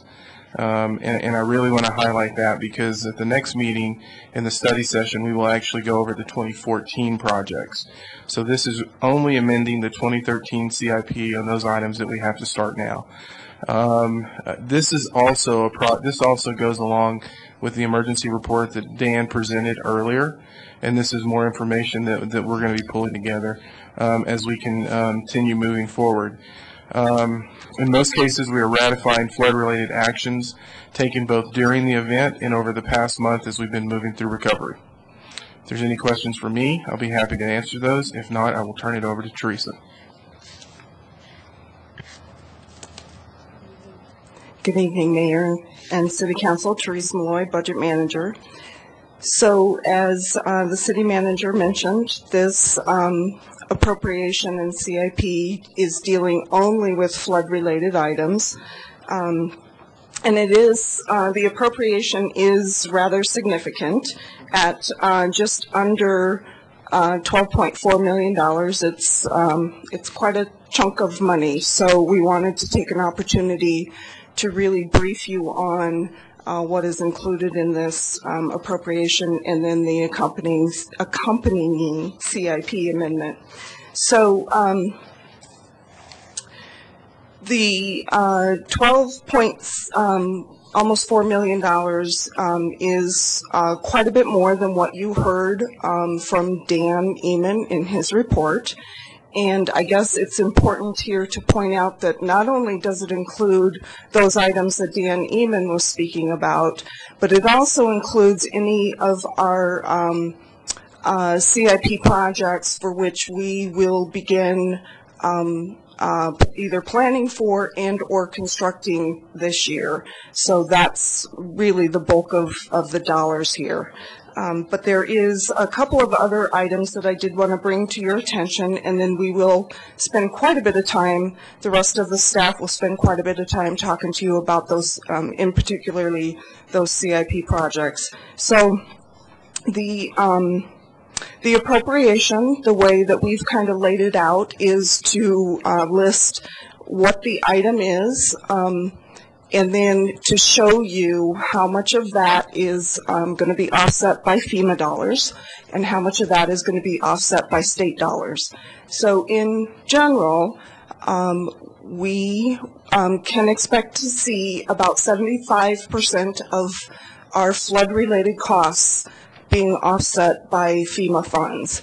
So that is what we have included here. So not everything in this appropriation will be eligible for FEMA reimbursement, but most of it is. The state of Colorado has also very graciously agreed to split our 25% match 50-50. So 12.5% of the project costs are being offset by state revenues. So we're also showing that. We've also detailed that out for you. So the appropriation is generally presented by fund, with the general fund being the first item, or the first fund, I guess, that we've included in the council comm. And just a general comment in regards to the fund balance portion here that is the city's 12.5% match.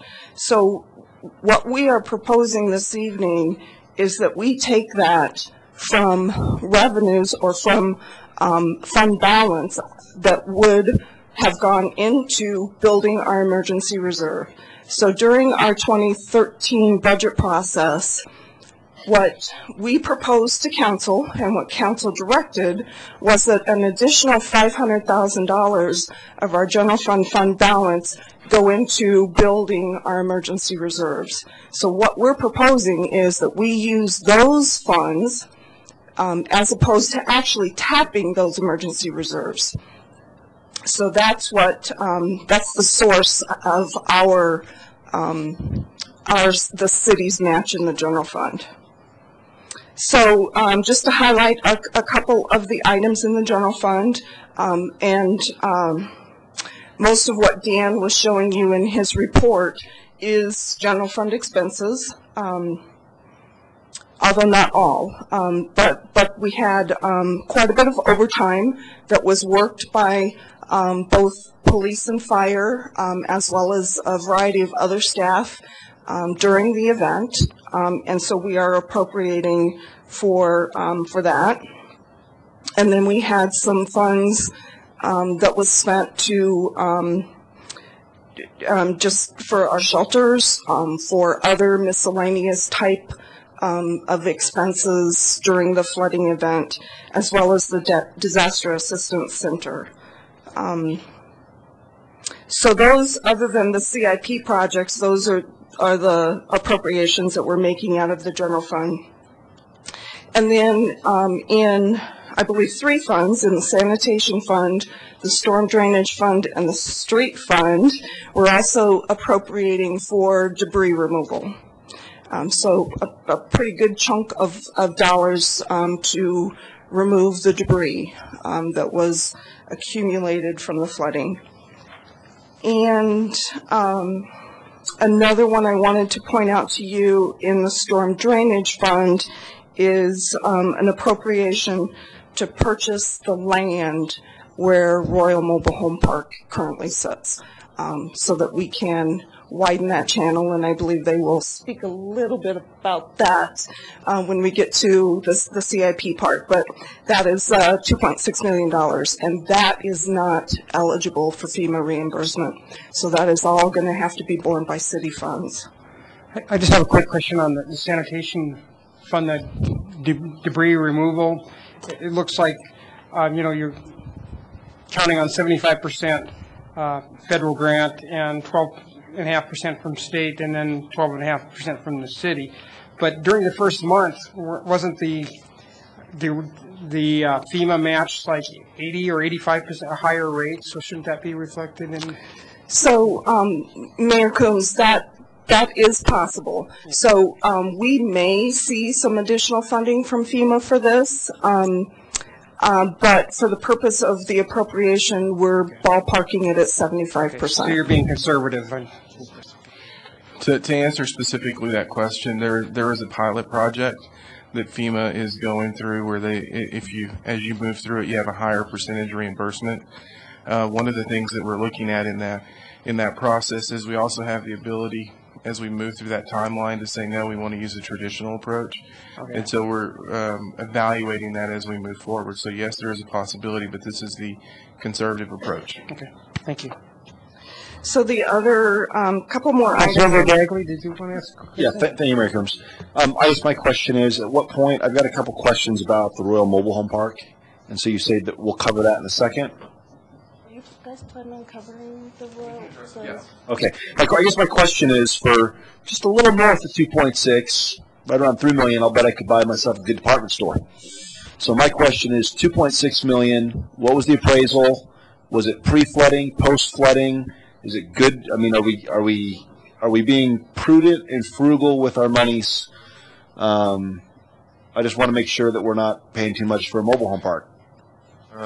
Mayor Combs and Mayor Pro Tem Bagley, that is the appraised value, right at 2.6. And I've been working with Assistant City Manager Sean Lewis on this, but we are looking at the appraised value. We are looking at a pre-flood appraised value, though, and for a lot of reasons. One is the value of the land didn't change dramatically. So the value of it as a mobile home park has probably changed, right? But the value of the property itself doesn't change dramatically as a result of the flood, which makes sense to me. And so we are basing that on an appraised value, and I think it's our intent to bring the contract forward on November 26th for your consideration. So this is just appropriating the funds. You will ultimately see the entire contract and all the details and information of that before you're asked to approve that purchase. So I guess my question is, I mean, the timing is everything. Exactly. Meaning that if Google's worth $300 on Monday and you wait too long, it goes to $100. So I'm not a real estate investor or speculator, but it would seem to me that land isn't good for anything except for digging it away to widen the trench. So what else could it be used for? So that's not quite accurate. You can construct in the floodplain. You have to build certain elevations within that floodplain. So again, the land is not useless. Okay. All right. So okay, and that's based on the appraised value, and we can go over that in detail. Okay. And show you that when we bring the contract. So basically, we're paying for the land, and it's worth $2.6 million. So we need to buy it. So we're going to buy it.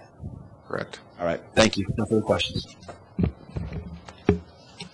Okay, so just a couple more items, and then we'll move into the CIP projects. In the Community Development Block Grant Fund, our CDBG fund, we are appropriating some funds for relocation to help those residents of Royal Mobile Home Park relocate. So this will help offset some of the FEMA dollars.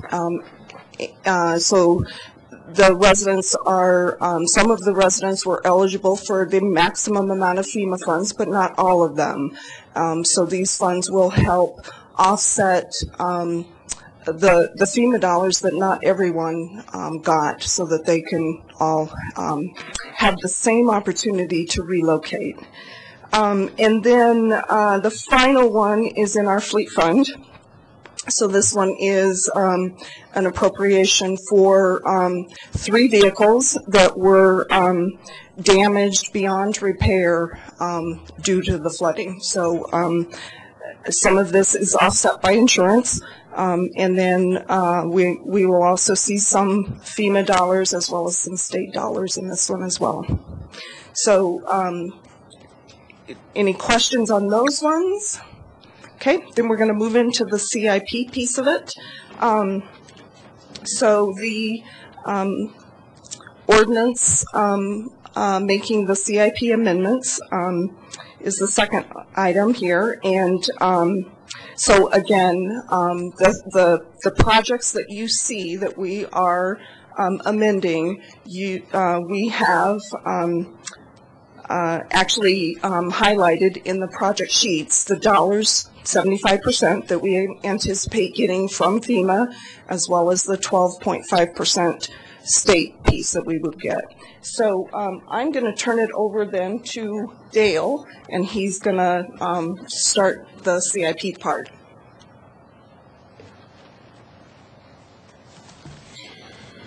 Dale Rademacher again. And so Teresa, as she's told you, the things we want to walk through, we got a lot of really sharp folks working on the numbers. I'm going to talk to you more about what we're doing and why we're doing it, and so you can sort of get a sense of what that recovery is starting to look like in the CIP. And so we've broken it into 3 areas. We're going to be looking at amended projects that are needed to be amended in order to repair for the flood. We're going to look at amended projects that are either being deferred and or having funds reallocated. And then finally, we're going to talk a little bit about some new projects that are being proposed. And so first of all, starting with some of the amended projects. T1 is the city's main street rehabilitation project every year, somewhere between $4 and $5 million that we spend on overall street maintenance and repair. We're using that particular project, some of the leftover proceeds from that project, to go into some of the flood damaged areas. And so we're showing here Hayden Court over in the Valley subdivision. That was a particular road that had to be rebuilt, and I think we got it rebuilt very quickly after the flood. Similarly, Project PR5B, that is the St. Vrain Greenway. As Kim mentioned earlier in the meeting tonight, we are redirecting funds that were appropriated this year to build extensions of the Greenway, both east and west, and instead redirecting those funds into rebuilding the core of the Greenway. And again, it's the cash flow of those dollars, because we're looking for the bulk of those dollars for the total rebuild to be coming back from FEMA. And so now there's some projects that have been deferred as well. And those are being deferred sometimes just 1 year and sometimes multiple years. And we're going to go into more detail in that next week with you when we look at the 14 CIP and the overall 5-year CIP. One that we do have here is PR 186, which is the sports courts infrastructure. We're taking some of the funds from there, and I think it's about $60,000 that we were going to use for the planning for the replacement of the playground at Garden Acres. And instead, we're going to put that right now into the rebuild at Kanemoto Park, to rebuild the pump station and to demolition the pool. And we think we're going to be ready to go on Garden Acres, though, as early as 2014. So that's a very short time, but again, it's a cash flow issue right now. PR5B, Dickens Farm Park. It's sort of ironic. Our park had a lazy river going through it. Now we've got a different river going through it. And so, I feel bad for the staff. They spent so much time planning this wonderful park, and we were literally ready to pull the trigger and start that. I guess there's luck and delay, because we could have lost even more work had we been out there and done it. I think the cool thing is, though, we're still going to end up with a wonderful park out there. But again, this one is being delayed as well until we can rebuild that greenway, and these dollars are going to go back into the original greenway. as is the one that I mentioned that was going to be extended west from Golden Ponds out to Pella Ponds. Again, folks, we're going to have to wait another year or two before we're able to do that. And same going east. And it's rather challenging going east because east of County Line Road, the river has formed an entirely new channel. And so we have really big challenges out there just to reconnect the trail on the south side back into Sandstone Park. It's sort of like trying to cross the Grand Canyon. And so we've got to figure that out yet before we're trying to extend the trail further to the east. So Spring Gulch number 2, D28, is a major project to build trails, green waste, storm drainage on the east side of town. And again, we're going to defer phase 2 of this project about a year. We think it's an important project to get built because it's probably going to be the first trail out to Sandstone Ranch that we're able to actually get opened up and will serve the east part of the city and actually all the city. You'll have to make your way to the east side and make your way down the trail. But if you drive 119 today, you'll notice that we're getting underway with construction of phase 1 of that project. And that's to put the additional box culvert underneath Highway 119, primarily for flood protection. It is the last bond project out of the storm sewer bond. And it's critical for the protection of Highway 119.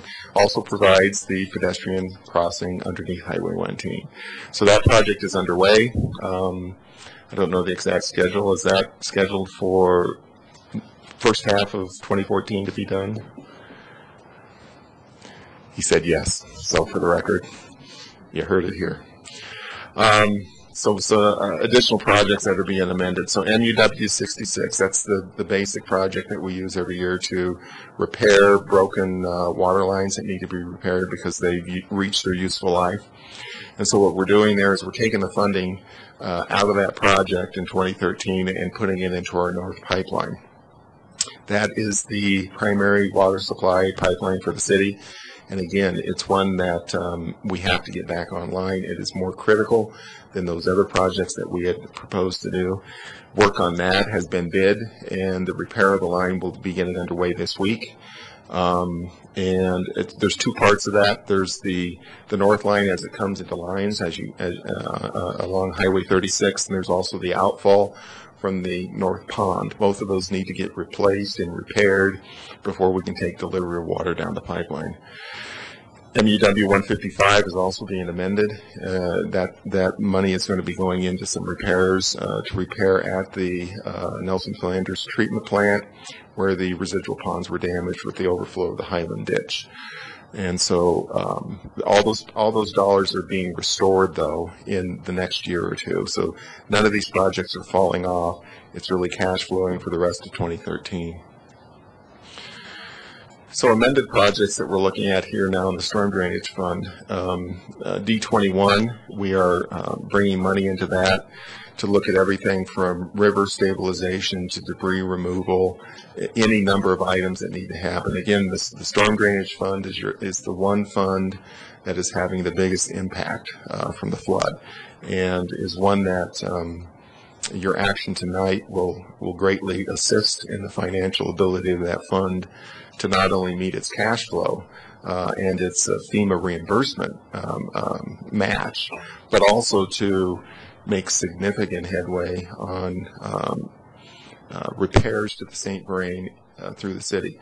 We do have a concern. I was asked the question on Friday, should I rebuild my basement right now? And this was from a resident that lives in the Valley subdivision. And what I can tell you is that today, we have a lot of debris to get out of that river, in particular west of the city, and a lot of those breaches to get restored. And only thing I could say is that I can't guarantee that we're not going to have another 100-year-plus storm between now and May. What I can guarantee is that we will have a runoff next May. And I have questions in my mind whether or not the river will even carry next year's runoff right now. So that's sort of the sense of urgency. Even though we're out of a state of emergency, we are in a sense of urgency to get those projects done and that work done. So D43 is a new project that's being added, and that and D44 are the main rehabilitation projects on both of those channels. You've all seen it. You've seen the erosion. You've seen the rechannelization that's occurred, in particular through the urban area of the city. We have got to get the river stabilized, and we've got to get it reinforced so that it will carry the flood. Additional amended projects, we touched on these a little bit. So Kanemoto Park, PR 188 and PR 189. Those are projects to direct funds, in the case of Kanemoto, obviously, into the demolition of the pool and the ultimate rebuilding of the water feature in that park, as well as the pump station. You know, the pump station was that building that was ready to sort of fall into the creek. It's gone. We've removed it. And we have to get it rebuilt, though. We've got to get it rebuilt before next spring, or we do not have a way to irrigate that park, nor does Burlington Elementary have a way to irrigate their grounds. So that work's underway. The picture that's down in the far right-hand corner is a picture of some of the erosion that's just happened on city property in different areas that we need to get repaired as well. So here's your parks buildings, PB 195. That's about a $600,000 fix, I think. Yeah, about $600,000. Bulk of that's going to come through insurance, with FEMA filling in the deductible that the insurance company won't pay. What we're being told right now is it'll probably be April before we're able to reoccupy those facilities. And so Kim and her staff and Charlie's staff are nomads. So they've all found new homes, though. So it's worked out, but it certainly will be nice, and we should celebrate when we're able to reopen our parks facility back up.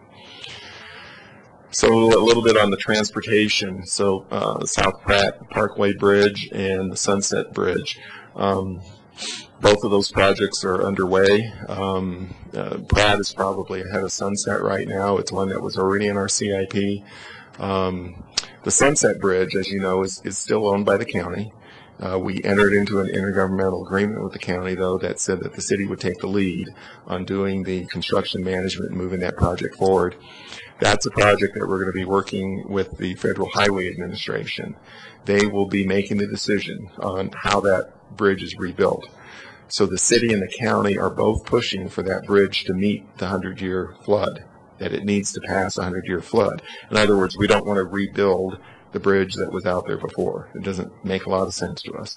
I don't think we've got a final read yet from the Federal Highway Administration, but I do believe that they will come forward so long as we are meeting our standards and the county standards. Yeah, let me jump in real quick on that one. So when he talks about the Federal Highway Administration, the reason why you don't hear us talking about FEMA is because basically if you have a road that is considered a collector by the Federal Highway Administration on their map, then the funding for the repair of that facility actually comes from the FHWA versus FEMA. And so I wanted to point that out as to why this is probably the first time we've said this in the conversation, that this is federal highway funding in the process that we'll move through, not FEMA. The good news, they reimburse higher than FEMA. So we like the Federal Highway Administration. So long as they build us a bridge that'll pass the 100-year store, or fund it, I should say. We're going to build it. So up at Button Rock, this is actually a fairly current picture, especially the one down in the right corner. What you see there are people standing on the box culvert that the city built about 2 or 3 years ago. This is immediately downstream of Longmont Reservoir. And we are standing, the picture taker is standing up on the old roadway. So you can see both the grade differential and the cut that occurred outside of that box. And you can see the bulldozer, and that's a life-size bulldozer, by the way, in the back. So these are just phenomenal areas up there. And I would also offer to City Council, if anybody wants to have an opportunity to come up and look at that, we can certainly arrange for that, because this would be a good time for, A, you to see where your money's going, and B, to see the really great work that's being done by our local contractors here in Longmont. And we made a big point to get our permit with the Corps. We said we need it now because we're going to be at the reservoir.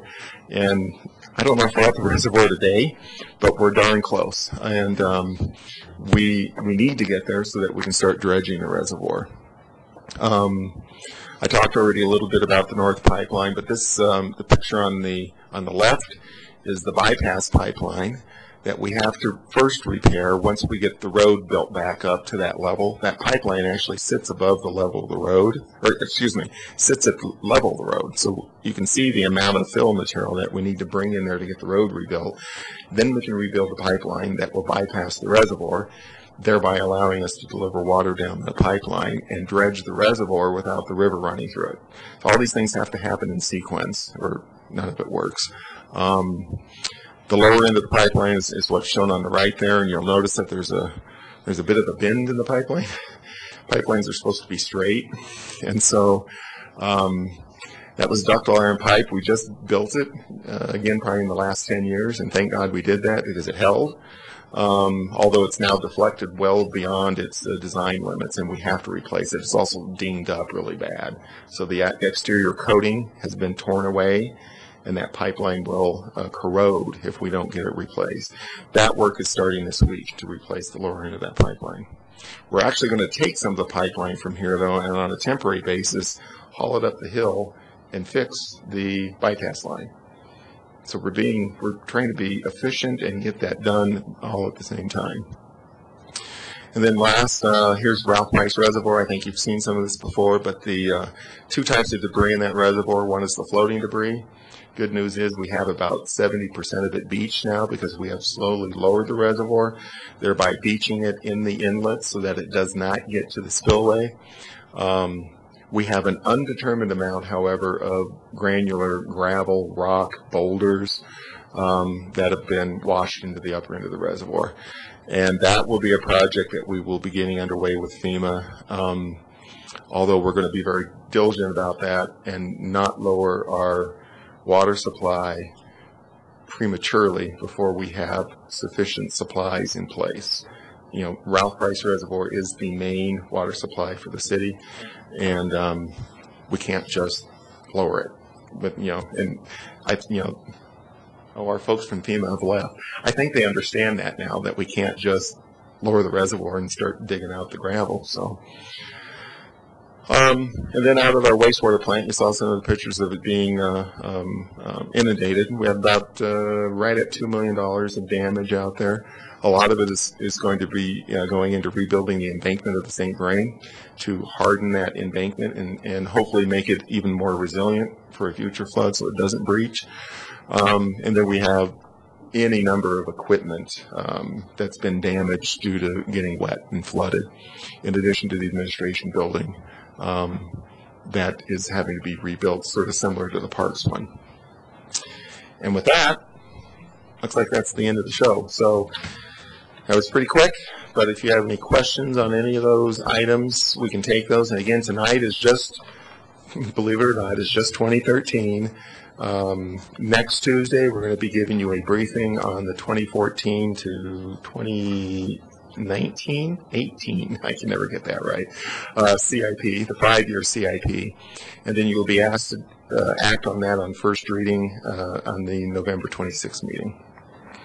So with that, I can take questions, or any of us can. We've got Kim and Nick. I do want to acknowledge the slideshow was Nick, but the work between Nick and Kim and Becky Doyle, who I don't know if you've met, but Becky works in our finance area down at the department. She is a self-proclaimed math nerd, and we are glad we have her because she is excellent with numbers, and I swear can turn this stuff around in a heartbeat. So any of these folks can answer the detailed questions that I'm sure I can't, or Teresa can on the overall. So. I don't see any questions. So. Councilmember Santos? Thank you, Mayor. I'd move ordinance 2013-66. Second. Okay, it's been moved and seconded. Let's vote.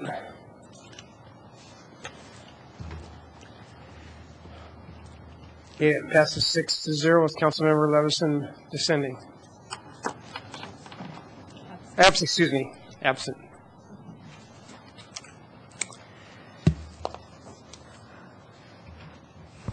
Councilmember Santos. Thank you. I would move ordinance 2013-67. Second.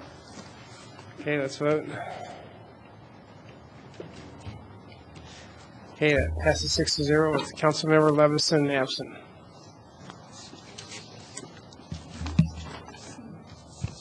Mayor Coombs, the next item that was pulled from your consent agenda is ordinance 2013-69, and Kate Medina is here with our Longmont Power and Communications. Mayor, members of council, my name is Kate Medina. I'm a rate analyst in LPC, and we first presented some rate information on our plan for 2014, 15, and 16 at the September 24th council meeting. 2 weeks ago, I did a video that was a link part of your packet, and we've also prepared a council communication for your review. Just a reminder, our rates are cost-based unless otherwise directed by council. This fall, we worked on a cost of service study to cover 2014, 15, and 16. It was determined that we need on average a 5% rate increase in 2014, which will cover wholesale rate increases. That'll allow us to get to our reserve requirement. It'll allow us to fund future and current and future CIP projects. And so it allows some rate stability, do a rate increase in 14 and then nothing in 15 and 16. So I'm here along with some other staff from LPC to answer any questions you might have. And I apologize to the new folks. Apparently there was a technical difficulty in the video, so I'll get with someone and see if we can't get that forwarded to you so you can review that prior to our second reading. Councilmember Bagley. Thank you, Mayor Coombs. Long and short of it is we're increasing rates by 5% because that's the approximate estimated increase in costs, correct? That is correct. And so I know that there were some concerns raised and public invited to be heard, but that is the reason. That is the reason. And we look at each rate class individually, and we perform a cost of service on each rate class. So it's an average 5% rate increase, but a little bit different by class. And I will say for the residential class, on average, that will raise their bill $2.90 a month. Are there any other comments or questions? Then I would move ordinance 2013-69. Been moved and seconded. All right. Thank you. Let's vote.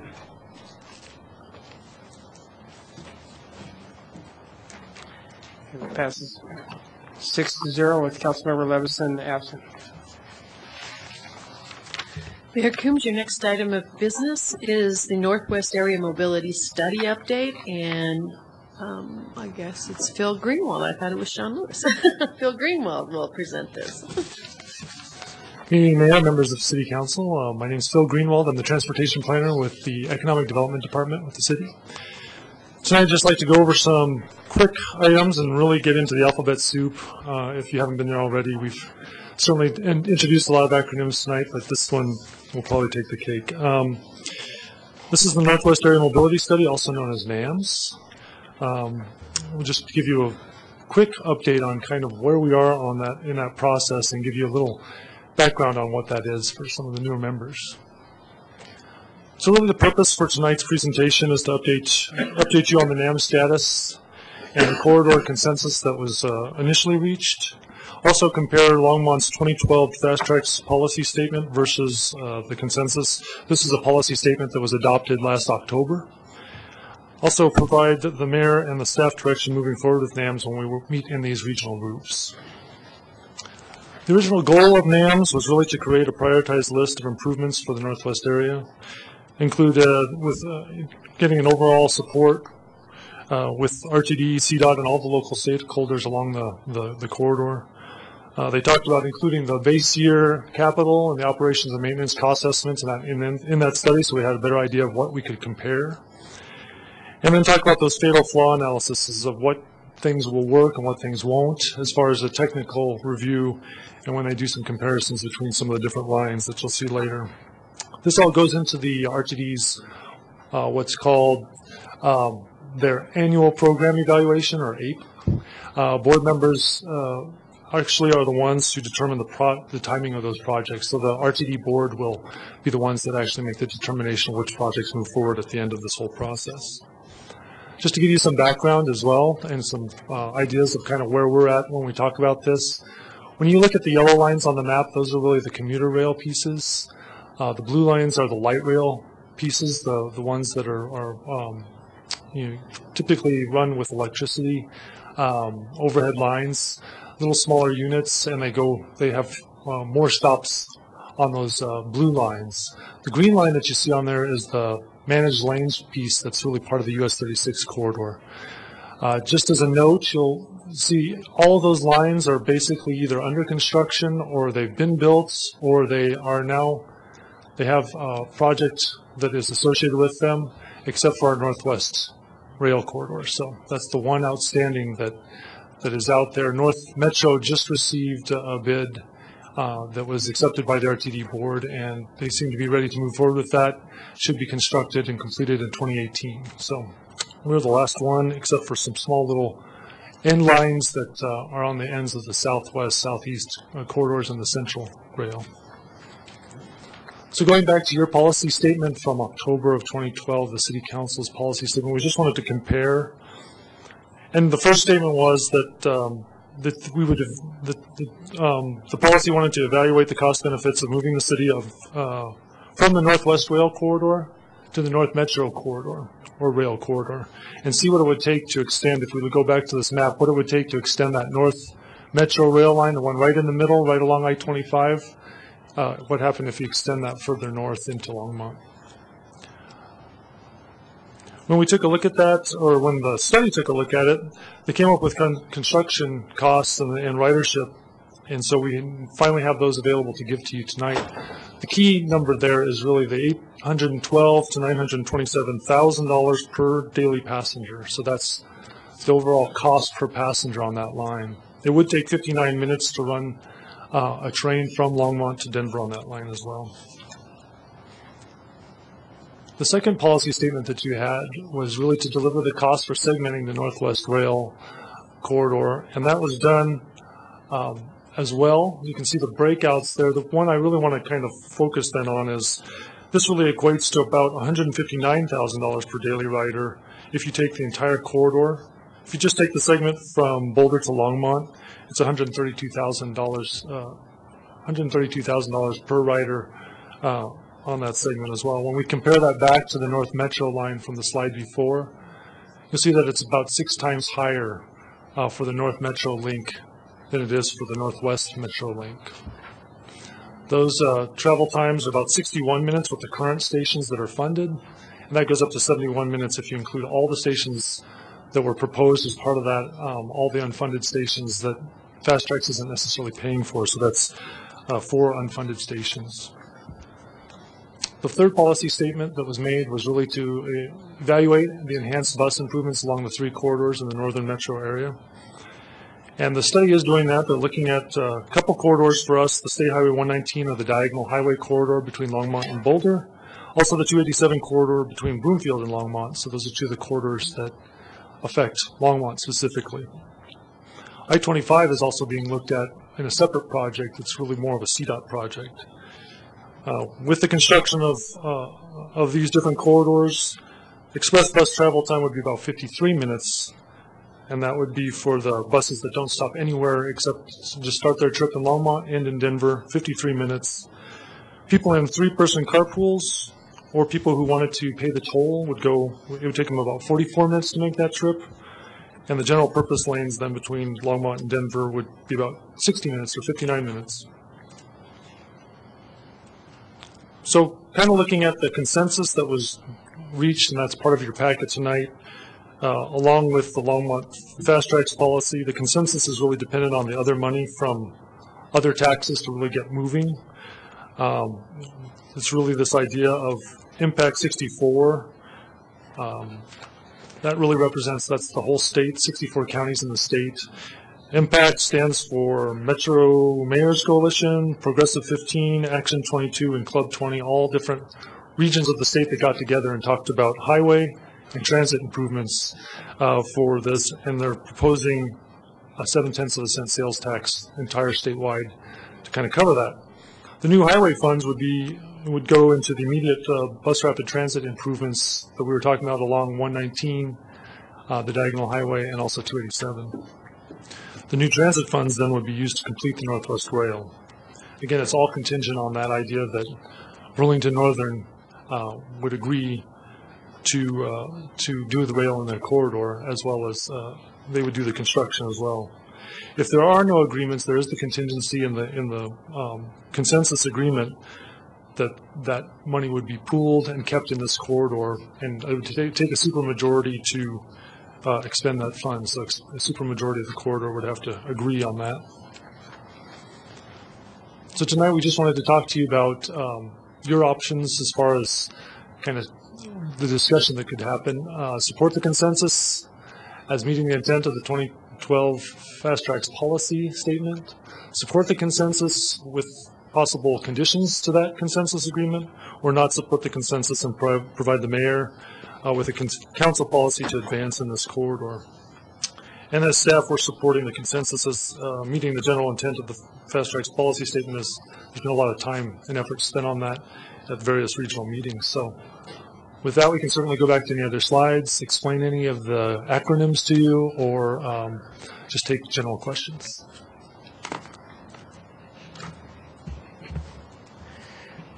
Just a comment, when we made our policy statement to look at the North Metro, we were expecting a different result than what NAM's, your data said that it's 6 times more expensive per rider than sticking with the Northwest Rail line. Yeah, if you believe the numbers. Well, they paid for this big study, and anyway, one thing that has happened, I think, recently is, Judy LeBeau's had some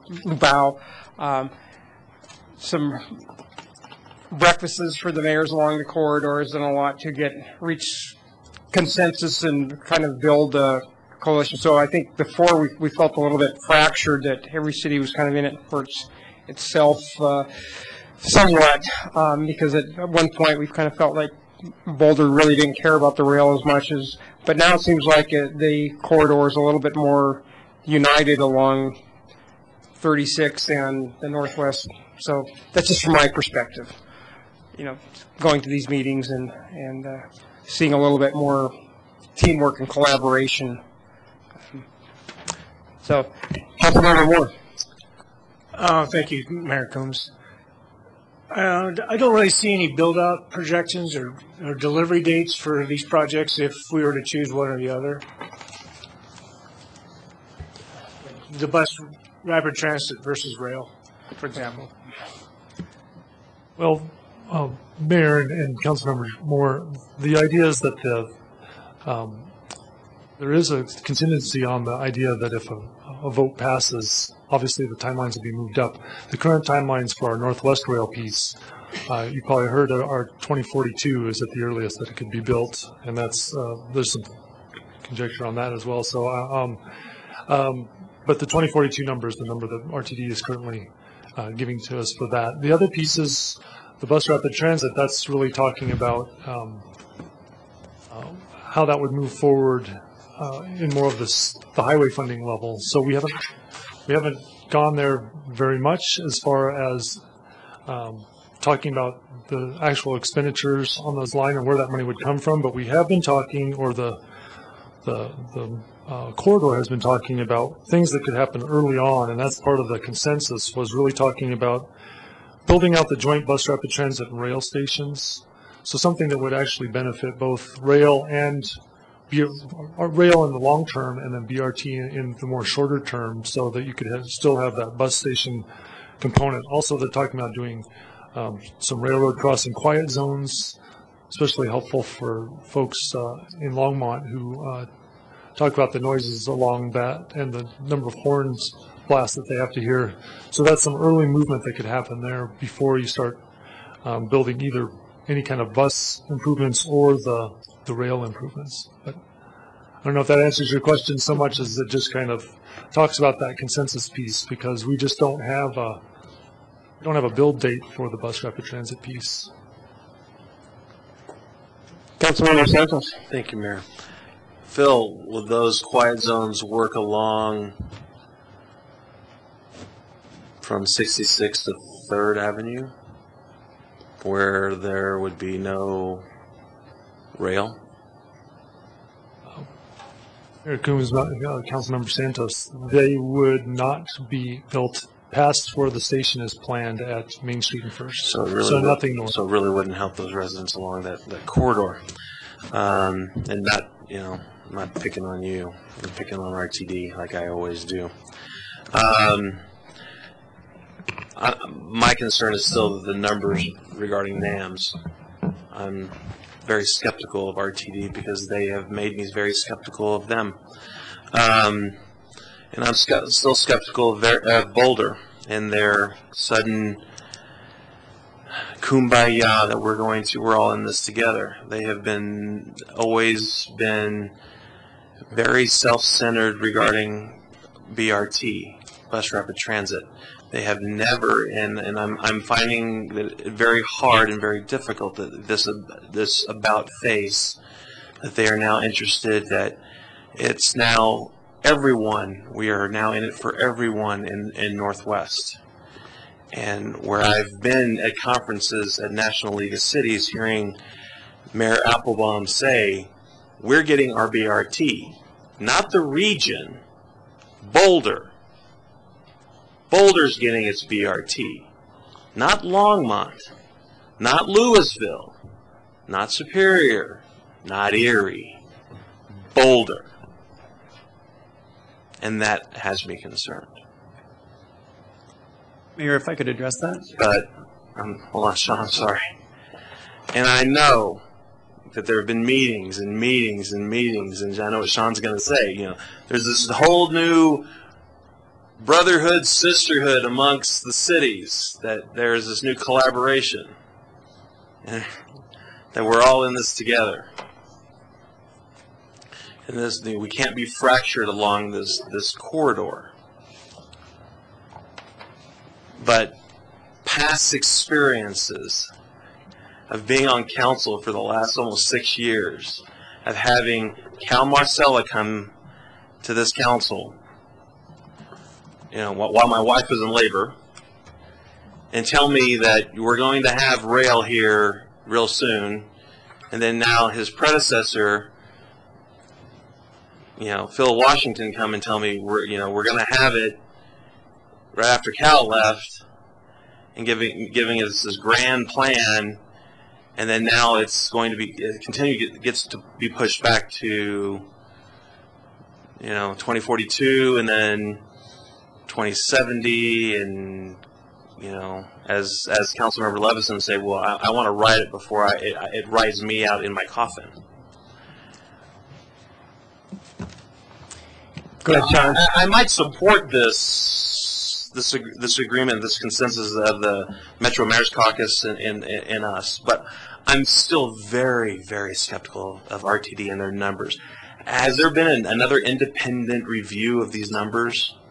I guess that's the question. Well, this, Mayor and Councilmember Santos, this was really the idea of getting a third-party consultant firm to look at the numbers independently of RTD. They obviously had to work with RTD, but they also had to work with us.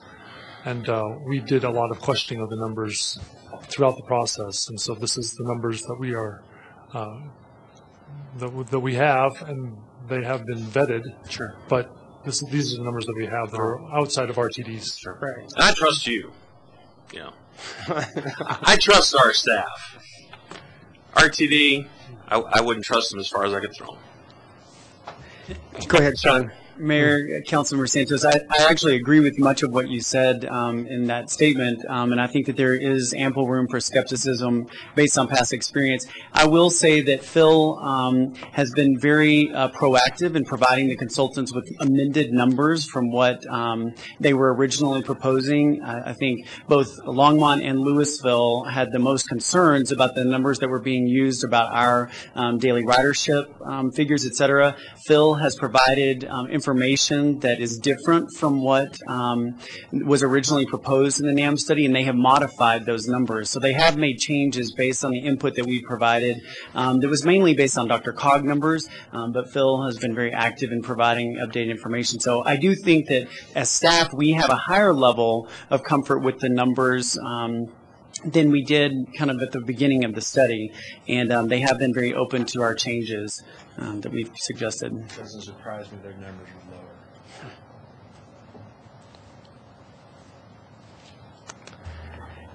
Councilmember Bagley. Thank you, Mayor Coombs. I guess I share Councilmember Santos's concerns that as I read the document on page 279 in our packet, my concern is that every piece, first of all, it says it twice in here, which I don't like. It says, due to these challenges, the coalition recognizes that all other fast tracks corridors are likely to be completed prior to Northwest Rail. Not in there once, but twice, which is just right for somebody saying, but yeah, we told you that was the case. Next concern I have is it all looks good, except that if you look at the worst possible case scenario in every section of this document, the first section, the first bullet point, basically says BRT projects. So that's bus rapid transit, not rail. Second bullet point, plan adjustments, talks about we need a supermajority to get our money back, so in other words, everybody else can get their rail, everybody else can get their BRT, but we'd still be stuck with nothing. And then last but not least, third bullet point, we're talking about bidirectional managed lanes rather than a train. And so basically, as I see this, we might be all in agreement, but 2 years from now, 3 years from now, I could picture somebody saying, well, we promised BRT. Nobody voted a supermajority, so shut up, Longmont. And you got your bidirectional managed lanes. What's your problem? We gave you great bus service for all that money you gave us. So that's my overall concern, which is it's not really doing anything other than giving them permission to put a noose around our neck. And then my other concern is page 281, the MCC consensus position, 10/25/13. That's the same date of this letter of October 25th, 2013. I really, really like the second bullet point on page 281, but it's not in the actual document, where it basically says that we're guaranteed to get a completion of our rail. Why isn't that in the letter?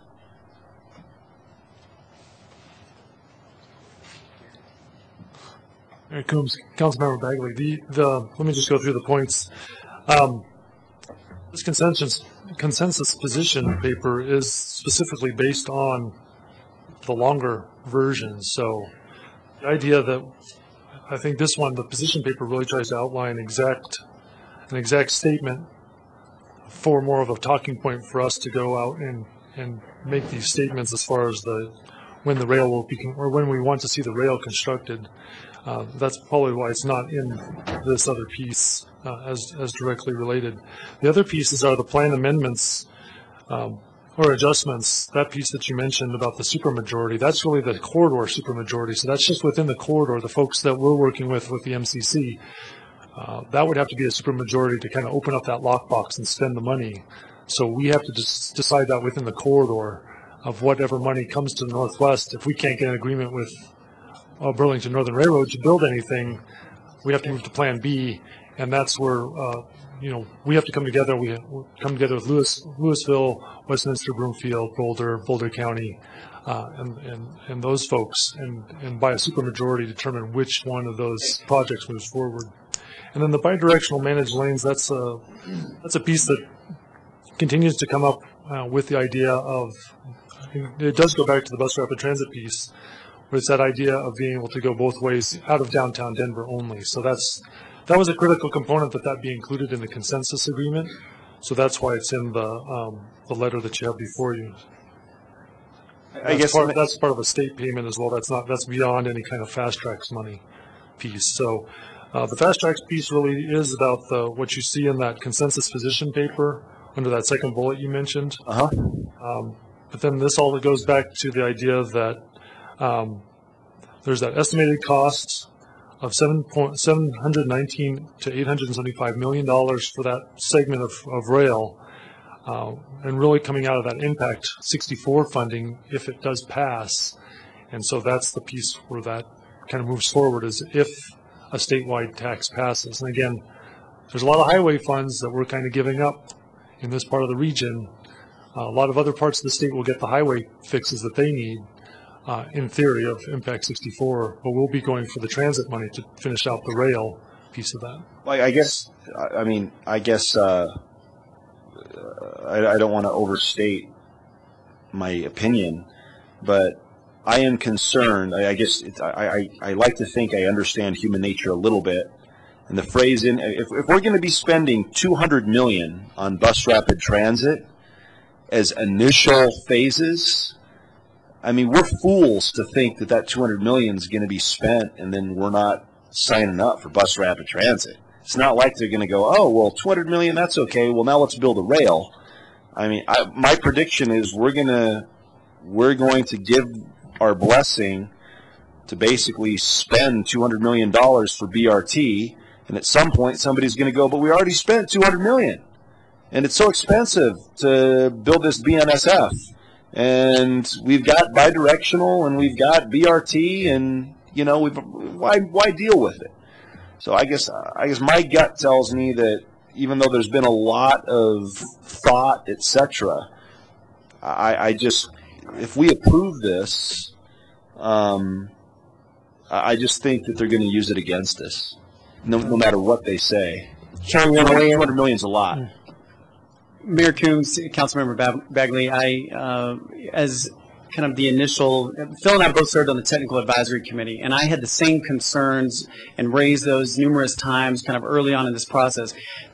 As I've learned kind of more about the transit system, it's become apparent to me that you have to have a bus rapid transit component in order for a rail system to work. So my initial kind of opposition, similar to what you're saying, was that we'll spend all the money on BRT and have nothing left for rail.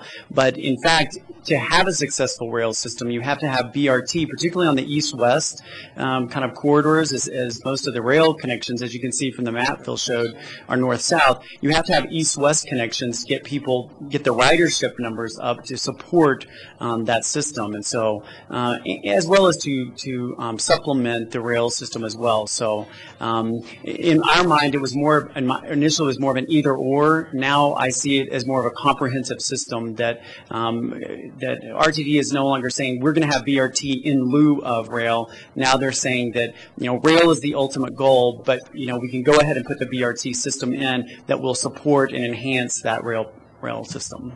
If I can, Mayor, and Councilmember Bagley, just extend on that a little bit. The idea is that when we say BRT, it's kind of off base a little bit that we're building bus rapid transit lanes. This is just improvements for the bus between here and Denver, between here and Boulder. It doesn't talk necessarily about having its own guideway or lane like we think of with bus rapid transit or something that's happening along US 36 right now with the construction. This is more about enhancing that bus service and getting that ridership going in those corridors. We're talking about queue jumps, getting the bus ahead of the traffic, different things like that, rather than the lanes necessarily. Yeah, basically we just can't wait to 2042 and do nothing. So the BRT is to address, in the meantime, how do we move the most people to live here and work downtown like Bonnie in a more efficient way. Councilmember Santos. Actually, I will since Councilmember Finley hasn't had a chance and our rules state that, I will acquiesce. Councilmember Finley. Thank you, Mayor Coombs. You know, as I read this, I want to throw up my hands and say, you guys just don't ever ride the bus, do you? These trip times that they say are completely, if there is a traffic accident, if there's a snowstorm, if it's raining, all those, which happen frequently in Colorado, go way up if you're on a bus. They don't if you're on a train. So, you know, I know we have to probably play along, but I'm not very happy about it either. I'm really not. And I'm not convinced it would do us any good.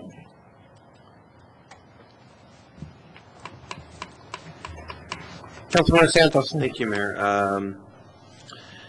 Councilmember Bragley brings up a very good point, and I may have overlooked it in reading this. Full funding guaranteed.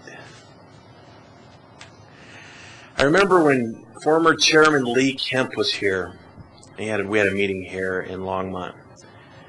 I can't guarantee anything, was what Chairman Lee Kemp told us. How is this going to guarantee us? I guess that's my question. How is this going to guarantee us? The chairman of RTD couldn't guarantee us anything at that time. How are we going to get guaranteed? Mayor and Councilmember Santos, I think this really goes back to that idea of hold harmless piece, and it's really a different way of saying hold harmless because this corridor clearly wants their piece of the pie, and so that's what that statement is really going to, is give us our piece of the pie because we voted with the rest of the region. And so I think that's the idea, the intent of that statement is really to go back to RTD and say, you said hold harmless the first time. This time we want the guarantee of our full funding in this corridor, whatever that full funding amount tends to be. So it's more of that request and almost pushing RTD to really look at this corridor in a closer way. Yeah, I don't know if there's anything more to expand on that. No, I understand. And I'm not picking on you, Phil. I'm picking on Lee Kemp. He told us, and I remember, and I went on television. He couldn't guarantee us anything. I can't guarantee you, Gabe. I can't guarantee you when it's coming. I can't guarantee you funding. I said, Lee, where's that $17 million for the station? We have it. Can you guarantee it? I can't guarantee it. Well, I guess at this point, we've got three options. You know, we can choose not to agree to support the consensus document. We can agree to support the consensus document, or we can agree to support the consensus document with some other conditions. I mean, those are our three choices.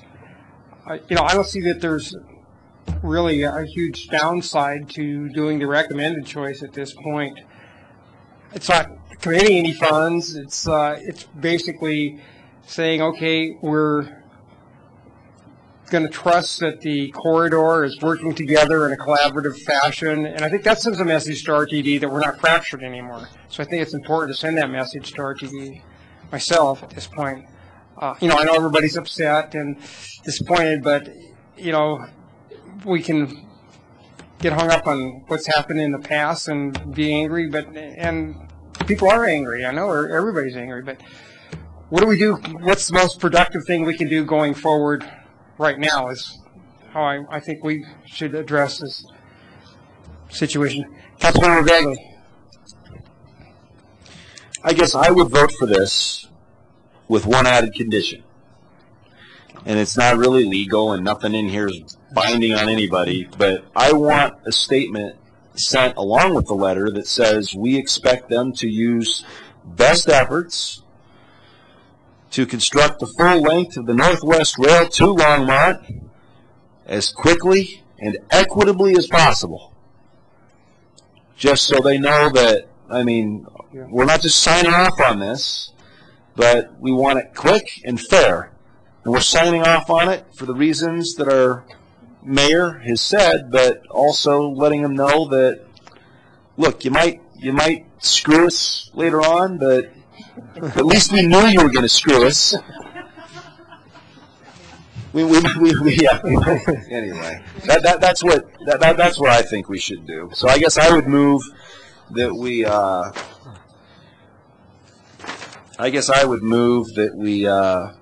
That we agree to support the consensus document with the following condition, and that we make a statement and make it clear to them that we are doing so conditioned upon the understanding that we expect them to construct the full length of the Northwest Rail to Longmont as quickly and equitably as possible, and use best efforts to do so. Okay. All right, we've got a motion that's been seconded. Let's vote.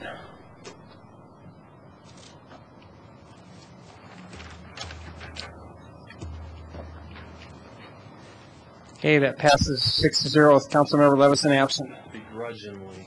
Thank you, Council. Oh, what's next? Next is your final call, public invited. Oh, yeah. Okay, final call, public invited to be heard. Does anybody from the audience like to speak at this time?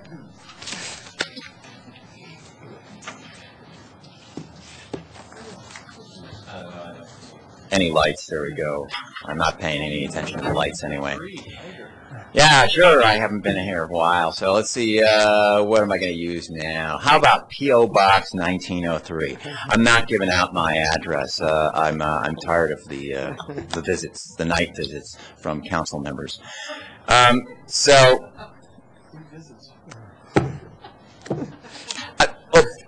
People who are running for council. That's what it was.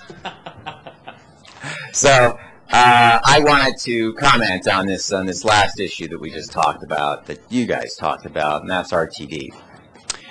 So in 2004, I was running for a county office, and a group of us on the Land Use Coalition were trying to figure out who it was that Yes on Two-Way, which was the RTD Fast Tracks circus, who those people were.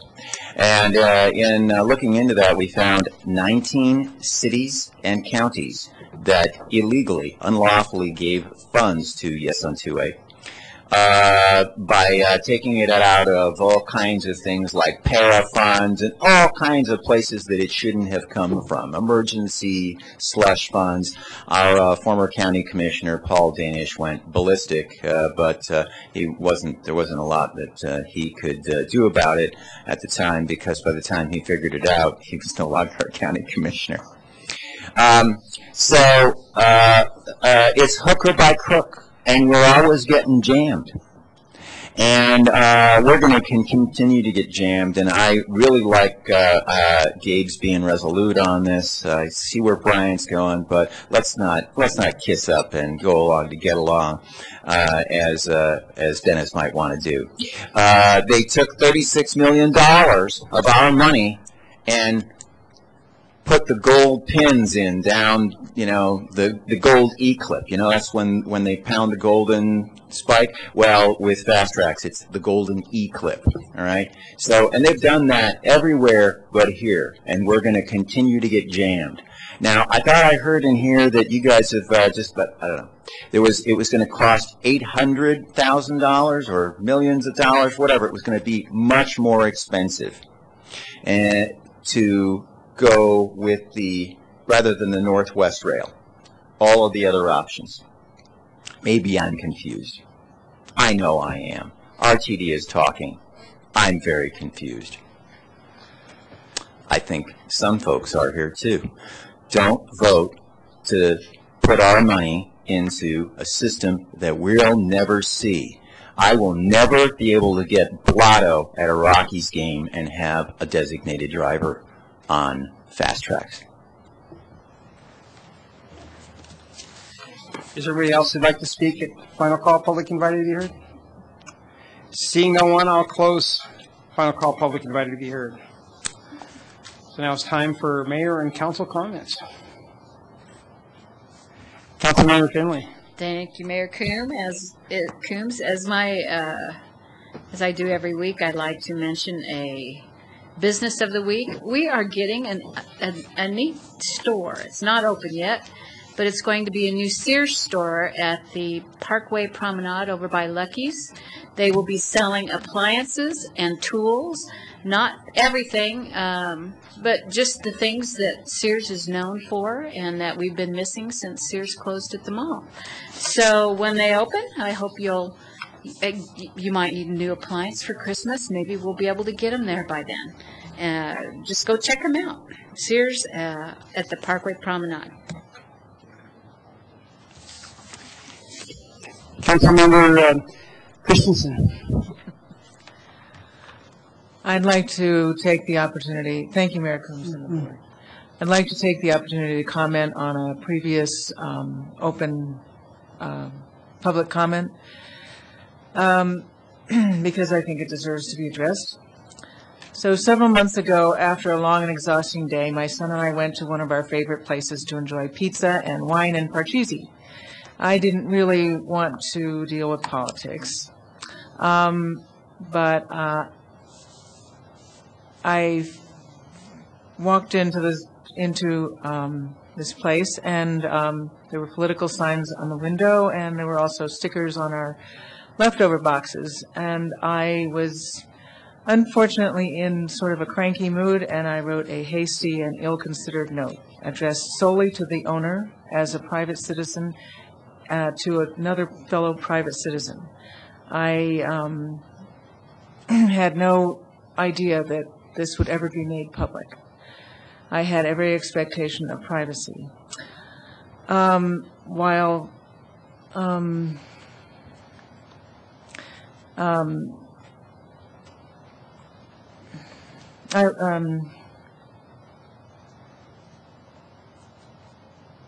Anyway, I was shocked to find that this note has been shared and started a small brouhaha with a certain group of individuals.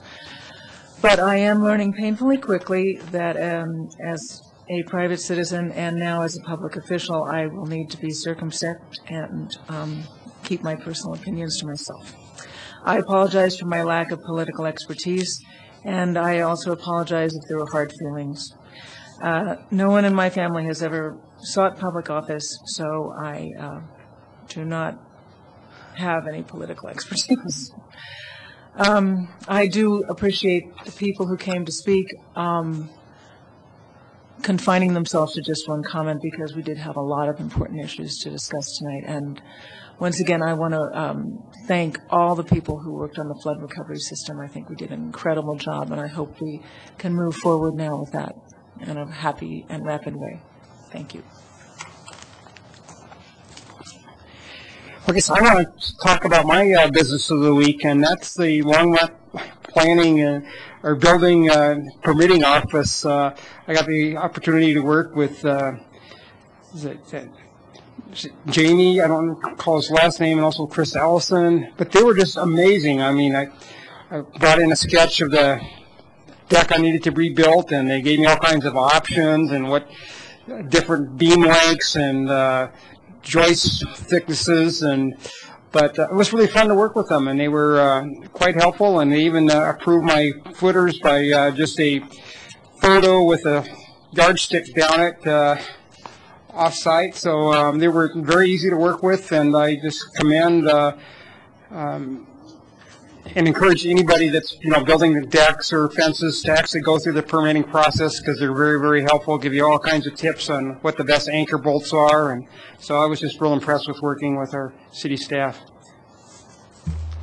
And I also wanted to comment that, just for the record, Platte River Power is totally a public company. They don't give money away to shareholders. Any excess money they get always comes back to the same cities. They have open records, so flim-flamming, I don't think that happens with Platte River. Same way with LPC, that their rates they're also a public, publicly owned utility, and their rates are based on actual cost. So if they have extra money, it's going to come back to the citizens in terms of reduced rates and the lower. And the reason why it's important to have the correct debt to equity ratios is that affects your bond rating. So Platte River has got a AA+, and they want to maintain that. So that's why they need a little bit of reserves to maintain those things, because if they do at some point want to go out and build another power plant, they need those good bond ratings. So I kind of disagree with some of the comments that were made at Public Invited to Heard earlier. So. Councilmember Moore. Thank you, Mayor Coombs. I too would like to commend the electrical utility staff. I spent some time with them this morning to understand the rate increase to the point where my initial concern was that we've raised rates and people are seeing their utility bills go up and up and up, flood related, granted, but they were very helpful in helping me understand that, and that having these reserve funds and the bond ratings that go with that, and being able to move forward with capital projects is all part of that plan, not just a rate increase because our power costs went up. We also have obligations to the citizens of Longmont to maintain that bond rating and also to maintain a solid utility so that we don't run into bigger problems later with bigger rate increases. So I just would like to commend the staff again for taking their time to help me out with that. Councilmember Bagley. Thank you, Mayor Coombs. I guess this is a comment that I want to say to my fellow council members, but in public. And I kind of had an epiphany tonight. And 2 years ago, you see people come and make comments to us. And then over the 2 years, they stop coming. And then a lot of those people are here tonight. Maybe they didn't make comments, but they're here in the audience. And I have a hypothesis. I don't know. But I think that 99% of Longmont need us to get work done, like build apartments and rebuild our floodplain and our streets. But then there are also many people in Longmont, and it's okay, but there's not a lot to do here, and this can be pretty entertaining. And so I think that they would like us to, they would like to see us implode. And hats off to you for taking a hit tonight, Councilmember Christensen, because, man, I was scared to death my first night, and I'm in front of judges all the time, and I'm scared to death. I was scared, and so you took that well. But at the end of the day, for the next 2 years, and many of us for 4, we've got to get along. And so I guess I would just say that, there's 7 of us. Let's hold firm. Remember that we're in this boat together and figure out a way to get her done. And so just hold firm. Hold firm. I guess that's all I wanted to say. All right. City Manager, any remarks? No comments, Mayor, Council. City Attorney, any remarks? No comments, Mayor. This meeting is adjourned.